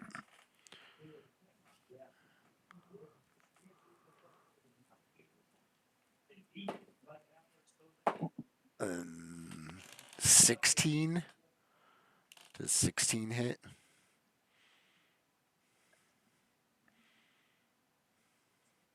Sounds like it'd be a maybe. Might have to step away a second. Yeah, it's already 7. I'm thinking about having to do dinner for the kids. Yeah, we can for sure put a stopper in this until next week too. I don't know what people I'm are gonna keep that doing big spring down. for Thanksgiving because I think Thanksgiving is next week. I'm not doing anything, so I can play Sunday. I have no plans for Sunday except for to hang out with you guys. Yup, I'll I'm definitely going to be be here. busy. You're gonna be busy. Yeah. Okay. Could we move it to Saturday? I'm busy on Saturday. Probably wouldn't work Hmm. for Brooks. Seems like he's always busy on Saturdays. Yeah. Hmm. Any other day of the week work for people? I think we could discuss it in the Monster of the Week channel because Yeah. I'm Yeah. pretty open. So I think Brooks is like the one. Well, Brooks and Gwen I think probably are the two people who have the least flexible schedules. I'm not sure. That's just speculation that I'm saying that, but I can move stuff around and do whenever. So we could do a session during the week. We could do something like that, but we can just talk about it in Monsters of the Week Yeah, we'll hash it out later. to do that, especially since it's hitting like 7 o'clock. I totally understand if people want to call it a session here. We'll Well, start I'm over with the fine tree's sticking turn. around until we get back to the top of the order with Candyman. I'm just sitting there thinking out loud. I don't even know what to feed these munchkins. Okay, yeah. So I'm just we'll go, and then we'll end after MQ Duck's turn, so that it's at the top of the order. yeah. Does that sound good with everybody? And then we'll try to schedule. That'd be a pretty good stopping point. We'll try to schedule a time when we can all Sure. play. I think for the next we'll figure session, out it next would be week. best if everybody who's here is involved in the next session because we're like right in the middle of combat, and I'd feel bad if anybody got left out. So I think I definitely want to pick up with all three of you with this session, or like make sure that all of us can make the same time, and then Brooks, of course, Brooks can jump in the middle of the battle too. So Yeah, that Yeah, my see, it's fear would super. basically go away if I wasn't here. Oh well, what? Yeah, we'll have to definitely chat about that in the Discord. But well, there's a lot of the fight left, and like we're just getting things oh, started. there's This lots of wasn't. guys here. This is like I'm I don't want to. I don't want to finish this without all three of you guys playing next time, Yeah. like next session. So I want all of you guys. I want to make a time where all you guys can be there to play this because that's I don't know. It's kind of a crappy Yeah. place if you can't make it next time. It's like, oh yeah, we'd finish that battle without you. So Right. we'll finish this round of combat, and we'll get to the top of the order, and then we'll end the session there. And then in Monsters of the Week, we'll talk about a time that we can play, that we can schedule another session in, whenever that's going to be. All right. So did 16 hit you, MQ Duck? Yes. Okay. So you got hit twice, and one of the hits does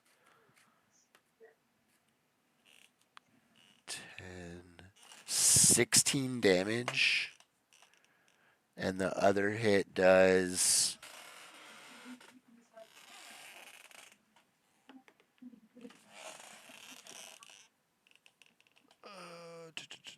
7 damage. So 23. Oh, actually, no. Sorry, you don't take 7 damage at all yet, but you are grappled. So what happens? Okay. What happens is it swings 2 of its branches over across at you, and it's large, so it has 15 reach. So it misses Okay. with one, it strikes you with the other, and then as you're kind of bent over being struck, you feel a vine creep up from the ground, and it's wrapped around your leg. So you're grappled by it currently. And then that's the end of the Tree Blight's turn. It took disadvantage because of your fear, but it can still attack you because fear doesn't say it couldn't attack you. So it just had to roll disadvantage on all 3 of its attacks. Okay, so then that's going to be the tree, and then we're going to see if the tree is still afraid. Yes, the tree is still afraid. Oh yeah. I love fear. It's so good. The fear spell itself actually makes them run away from you, which is great. Okay, so then we What got level is it? level 3. I think it's a level 3 spell. Oh yeah. I feel like it's level 3 because I think my character had it like it was the max level for what my character could get. Yeah. It's a pretty good spell. Okay, so then that's that. That's then the vine ones. This one was not in the area of effect, so it can move. Oh, I'm one of those up there.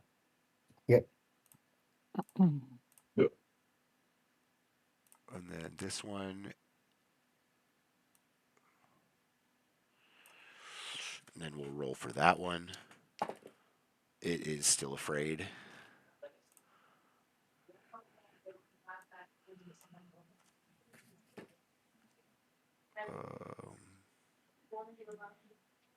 That one's still afraid.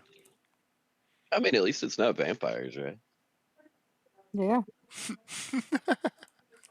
I just have to laugh at that.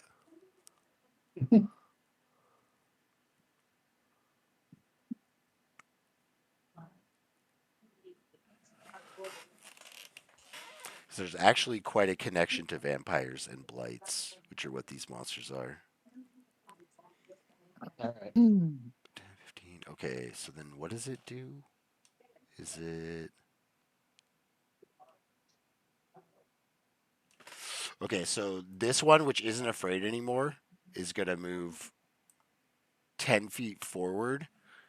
And it is going to... So in 15 feet around this guy,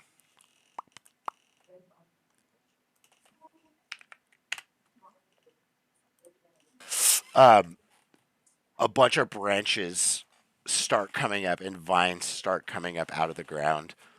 And the area is difficult terrain for non-plant creatures. And you need to take a strength saving throw with your steel defender, MQ Duck. So D20, and then you're going to add +2.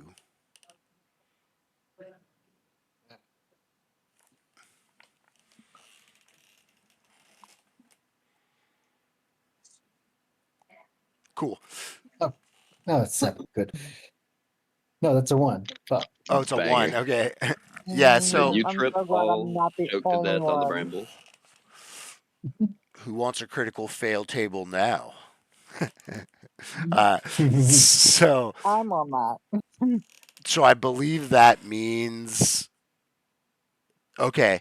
So it is restrained. So it can't move and it has disadvantage on attack rolls is what restrained means. And melee attacks have advantage on them. So yeah, your guy is restrained and then you are grappled. And what does that mean? Grappled means that you have 0 movement. Restrained means grappled plus you have disadvantage on attack rolls, and enemies have advantage on attack rolls. Okay, here's the exact reading. Attack rolls against the creature have advantage. The creature's attack rolls have disadvantage, and the creature has disadvantage on dexterity saving throws. Okay. And it has 0 movement because grapple is also restrain. Like restrain includes grapple. But you're just grappled, so you don't move, but you don't have advantage or disadvantage on anything. That's the difference between the two. Um, oh, yeah, it's not my turn yet. All right, so we got the needle noodles. Wait, who attacked me and did damage? The tree blight. But it hasn't been the tree blight's turn yet. Oh, Biggie Buggy. Never mind. Ignore me. It was Dutry. Dutry was Yeah, right before Needle Noodle, that's right? right. It was Dutry, Vin. Maybe I should just given them real names instead of stupid ones, and there'd be less confusion, huh? Well, Dutry is not hard. Dutry. Needle blights are the needle noodles. Biggie Buggy is the big bugbear. The other bugbears are Yeah. buggies. Twiggy is the Right. twig blights. Okay. Vin is the vine blights. Okay, so then we have disadvantage, so that's definitely a miss. I think that's a miss too. Yep. Oh yeah, but it's disadvantage. Okay. Miss. Okay. That's actually a hit. Are they attacking? 1 second. 5, 6. Okay. So this needle blight was attacking your steel defender, and it missed. This needle blight missed. This needle blight hit. Oops. This one right Okay. here hit at disadvantage, and it did 4 damage. Okay. I don't know how to record that. Okay, so steel defender. Do you have his max life calculated? Because he just Didn't took write it down. 3, right? I have it right here. We can figure it out. So its HP is 2 plus your intelligence modifier, so 7 plus 5 times your artificer level. So 7 and then 30. it's 6, right? Yeah, so 30 plus 7, 37. Yeah. So 37 total, and you've lost 3 for the steel defender. I think he took like 4 before, but I don't. It feels like he took 4 before, but I don't remember, to be I honest don't with think you. so. I don't think it's he's been hit or even attacked. He was attacked by the twig blight, Yeah, I thought. on the opener, yeah. But Um, I thought it was attacking me. no, it was attacking the steel defender, because the steel defender you was the wrote it one that down it was now. adjacent with. It wasn't adjacent with you. When are we talking about? This was at the very beginning of combat, I believe. It's no problem. We're not going to backtrack and try to remember stuff. We'll just, Okay. it's just called a loss, because I don't even remember if it happened. I'm just assuming it was 4 damage. Yeah. Okay. So that was those needle noodles. And it just did how much? 5? No, sorry, 3. I have it written down. 3. 3. 37 Okay. minus 3. I'll let you keep track of that if that's okay. I'll try. Okay. So then we got the rest of these needle noodles.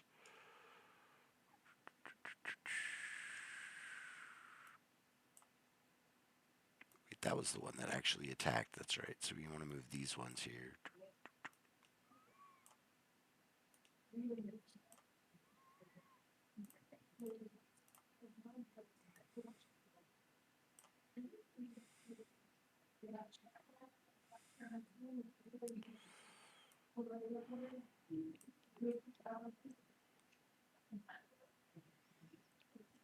Okay, so then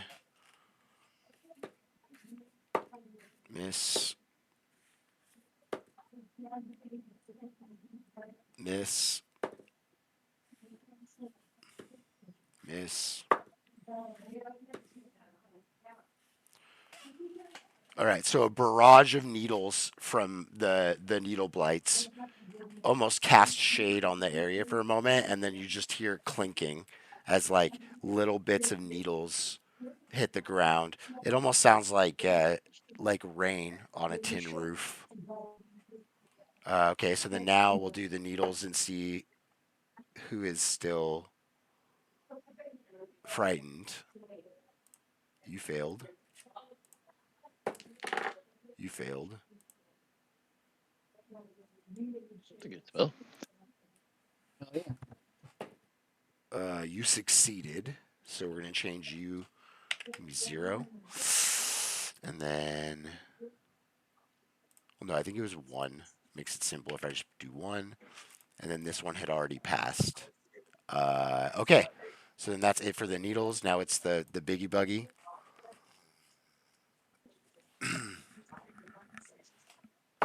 He's got advantage, so he hits. Mercilessly destroys this twig blight. Runs into position next to you. Ghostface.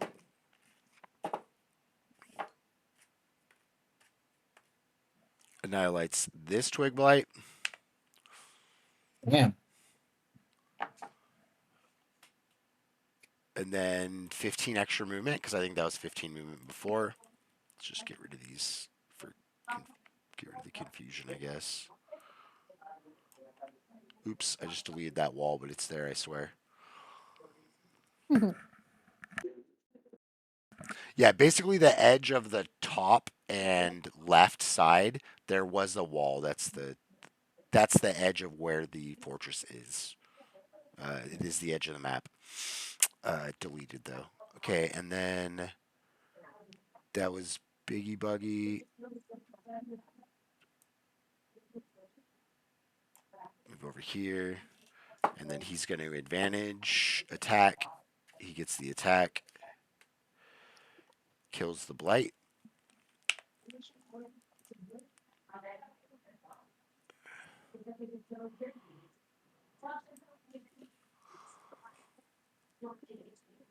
And the big bugbear looks over to. You're still invisible, aren't you, Candyman? I believe you're still invisible. So he doesn't look over at you at all. Okay, so that's Bugbear and Biggie Bugbear. So it's on you, MQ Duck, Frizzy. 'Tis your turn. You are grappled. Yeah. So does it take an action to become try and become ungrappled? Or what? How's it work? Yeah, you, let's see.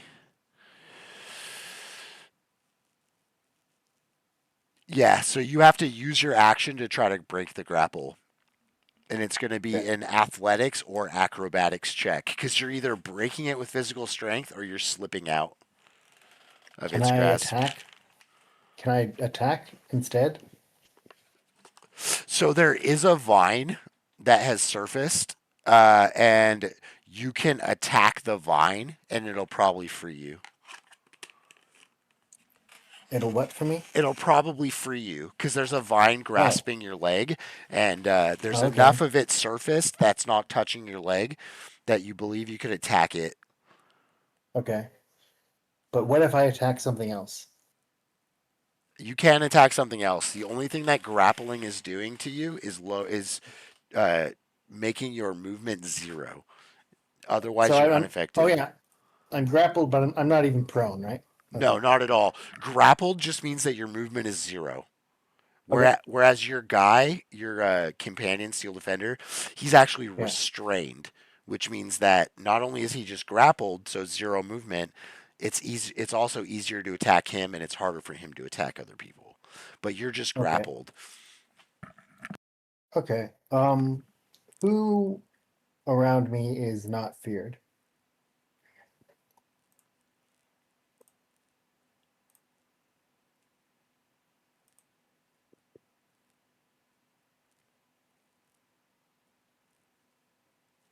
The tree blight is not feared. Or sorry, the tree blight is feared. Needle blight, these 2 needle blights and this vine blight are not feared. Okay. Not feared. This one's not feared. Okay. I think a lot of them have been passing their checks, so right now it's easier to point out which ones are feared. Okay. So this one is, hold up, this one is feared. This one is feared. I'm going to the right of them, so that the tree blight and the needle blight that's above him. Yeah. This vine blight.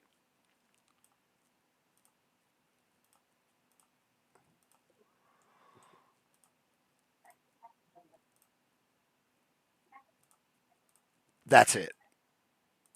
Okay. And what is this thing? It's a vine blight that is not afraid of you. So one of the smaller ones that looked kind of like a pile of dead branches. Look like your hair when you roll out of bed in the morning. Alright. And this is another vine blight, but different So or stronger. the needle blights are the ones that are Oh, okay. firing barrages of like spiky conifer needles in the air. Ugh.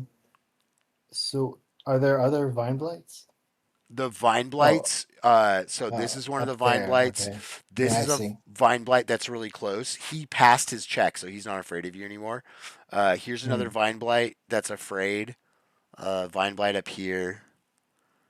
There's 4 vine blights total. There's 8 needle blights, and then there was 8 uh, um, twig blights. Do I know which are weakest? Yes, the twig blights. Okay. And those are these? No, that's needle blight. Oh, what are the twig blights? There's one. Hold on. So up here, if you look in this direction, I'm Yeah. clicking to the right of them. So there's one of them, and there's another one, and then the other 6 are dead. So, and this one right here, sorry, I clicked to the right of it, not to the left. That one right here, he is feared. So, no, sorry, he's not. He's not feared. Neither of them are feared. But there's 2 twig blights left, and it's that one and that one. Oh, I see another one. Sorry. My mistake. Up here as well. You have two, And right? and none of them are. Oh yeah, you're right. I didn't even see that one. Sorry. So there's 2 adjacent to that square, and then there's 2 adjacent there. It says underneath what they are, right? Can you see that? It says twig blight, or is you not able to see that? I don't see that. Okay, it might be only visible to me. So you Yeah. can kind of see what the model looks like, though. They're the ones that are like facing forward with their face. I don't know. Oh, Here, I am Groot. it's this Yeah. one, this one, this one, and this one. And all are still afraid of me except this one? None of them are afraid of you. None of them? No, this tree blight right here is afraid of you. Where'd you ping? The tree blight, the big one. Oh, yeah. The needle blight is afraid of you. Wait, is there a chance that destroying this tree will destroy all of these others? I mean, you might think that it's not the craziest notion. Could I Sometimes do some sort of check? Is that allowed in combat? It's the You- alpha tree. you already did a check. It's like a Oh, okay, I that's feel right. like mausoleum. I feel like you already did a check Yeah, that's earlier. right. Earlier, Yep. Um. nothing is like giving you the impression that taking out the largest one is going to make affect the smaller ones in any way. Mhm. But that doesn't mean that isn't the case. Nothing has shown you that that's the case so far. So far, the only ones that died were the twig blights, I believe, which means even if you saw, like, they're the smallest of the small. So you wouldn't be able to see, oh, this died and this died respectively. So if I killed the larger one, it dies. Because so far, and everyone's only killed the smaller ones, anyways. Was those all in one hit or one turn? Was what all in one turn? Were all of the twig blight kills in one turn? I feel like 3 just happened this turn and 1 happened like a turn before that. Because there were 8. Because I put 8 on the board and there's 4 left, and I think 3 of them just got killed last battle or last turn because the big bug killed 2 of them and then the other bugbear killed 1, which killed 3. There were 8 total, wow. Okay. which means that 1 of them died before that. Okay, so so they're each though killed within in one character's turn. Not like When they died, there was nothing noticeable that happened on the battle when any of them Okay. died. Other than Biggie Buggy being a badass. Yeah, he Yeah, tore them apart. He made kindling. I'm just trying to determine how easy these are to kill. So it sounds like if they're all destroyed in one attack, then they're Twiggies, easy to the kill. Twiggies have died in one hit.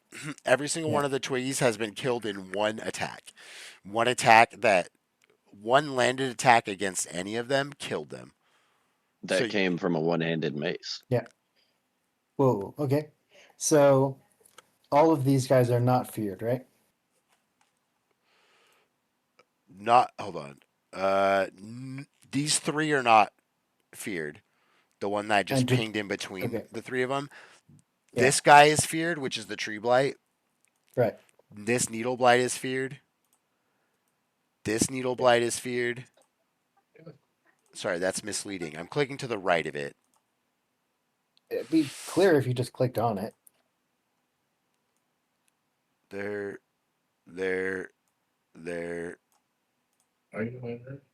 Next It's a time, great time to have Fireball. I am. That's a vine blight. That is afraid. Do it again. So vine blight, tree blight, needle blight. As Okay. oh, and this vine blight up here. Those are all afraid. Frightened, sorry, is the technical term. And do these all 3 have range attacks? Can I get a sandwich or something? The only thing that you've seen that has ranged attacks is the this Yeah, one sure. And cheese, I think I have and coffee. this one, which are the needle When you blights have coffee. that are firing like spiny That's really good, coniferous pine needles at you. Okay, I'm going to attack. Hold on. Yeah, I want the ones that are not frightened dead. So I'm going to attack that guy, even though I don't get damage. Got it. Give me an attack roll. You're attacking with your musket, I'm assuming. Correct. Yeah. Yeah, they give me a hot dog with it. Give me a hot dog on French fries, but they're all cold. I didn't eat them. It says you're under bless Yeah, just thought right now. Maybe That's I got weird. it. It doesn't. You hit. You're good. Yeah. So then roll for damage. And a coffee? D10 plus your. Wait, what does a musket do? How much damage does a musket do?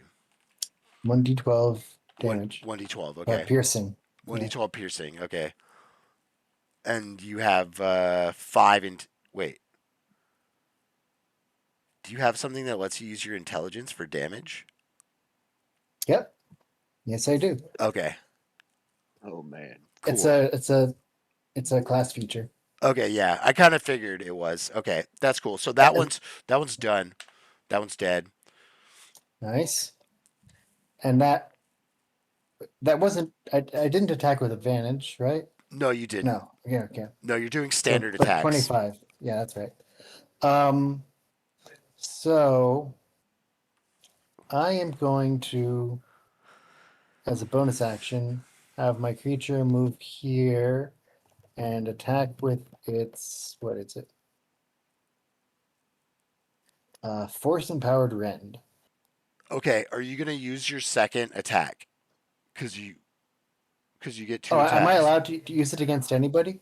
Yeah. Oh, okay. Yeah, I yeah. didn't realize So that. so how it's worded is when you take the attack action, you get 2 attacks. Mhm. So that even means like Got it. let's say you wanted to not do an attack because attack action you could also push somebody or grapple. So if you wanted to, you Yeah. could push somebody to the ground and then shoot them as 2 attacks if that's what you wanted to do. It Okay. when you choose attack action, you get 2 attacks is how it's worded.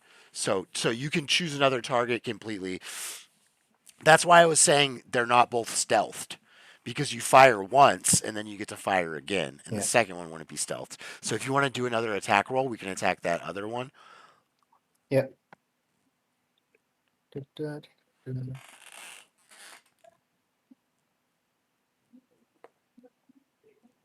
That's a hit. Roll for damage.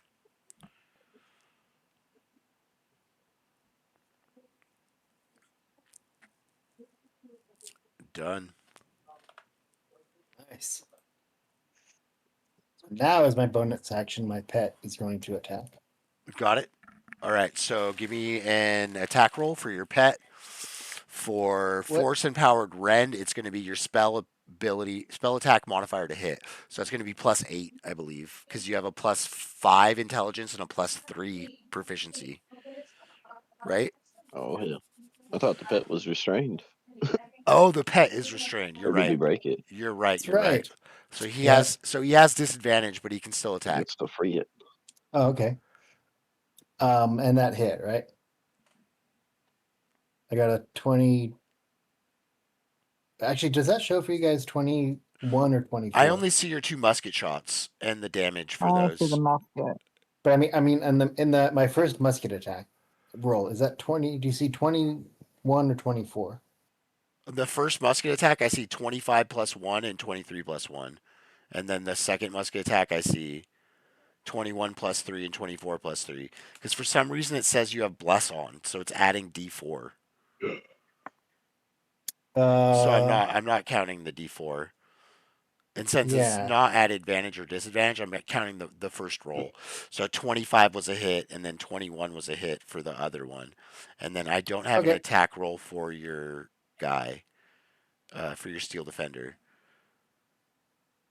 Oh, okay. So Yeah. if just give me 2d20 and then add 8 to the lowest because it's at disadvantage. Let's see.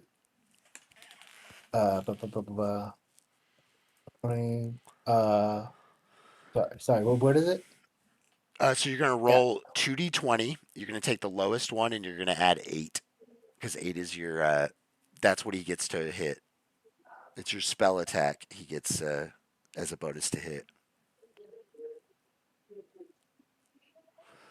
Okay, so you got 3 + 8, 11. Is 11 enough to hit the vine? Hold on. Oh shit! My books are falling. It's an avalanche. No, barely. It's barely not enough. Wait, that's it. Okay.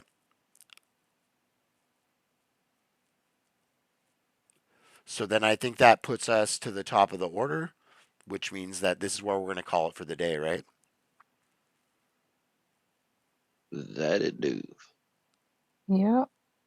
Cool. And then I'll kind of open up the conversation in Monsters of the Week channel, and we'll find a good day to pick this up at. I would like to have everybody present because we're right in the middle of Yeah. something, so I don't want to break party for this. So whenever the 3 of us are ready to pick this up, we can schedule a time, and we will pick it up. But yeah, I think that's probably where I'm gonna call this stream then. People got foods to make, including myself. Well, it's a matter of time before my teenager he comes out of his cave and starts demanding to be fed. We'll have to sacrifice something. Yeah, you have to pay homage. Yeah. But I want to thank all you guys for making it this week. It's always great. I love having players around, and I'm having a lot of fun with the amount of time and love you've all put into the character creation process and learning the game. So Thank you all for that. I'm probably going to Heck end the yeah, thanks for stream putting the time in. right at the end of it. So everyone want to say their goodbyes? It's been a pleasure, guys. Heck yeah, Thanks till next week, for fellas. thanks for hanging out. All right, everybody, take care. We will see you next time.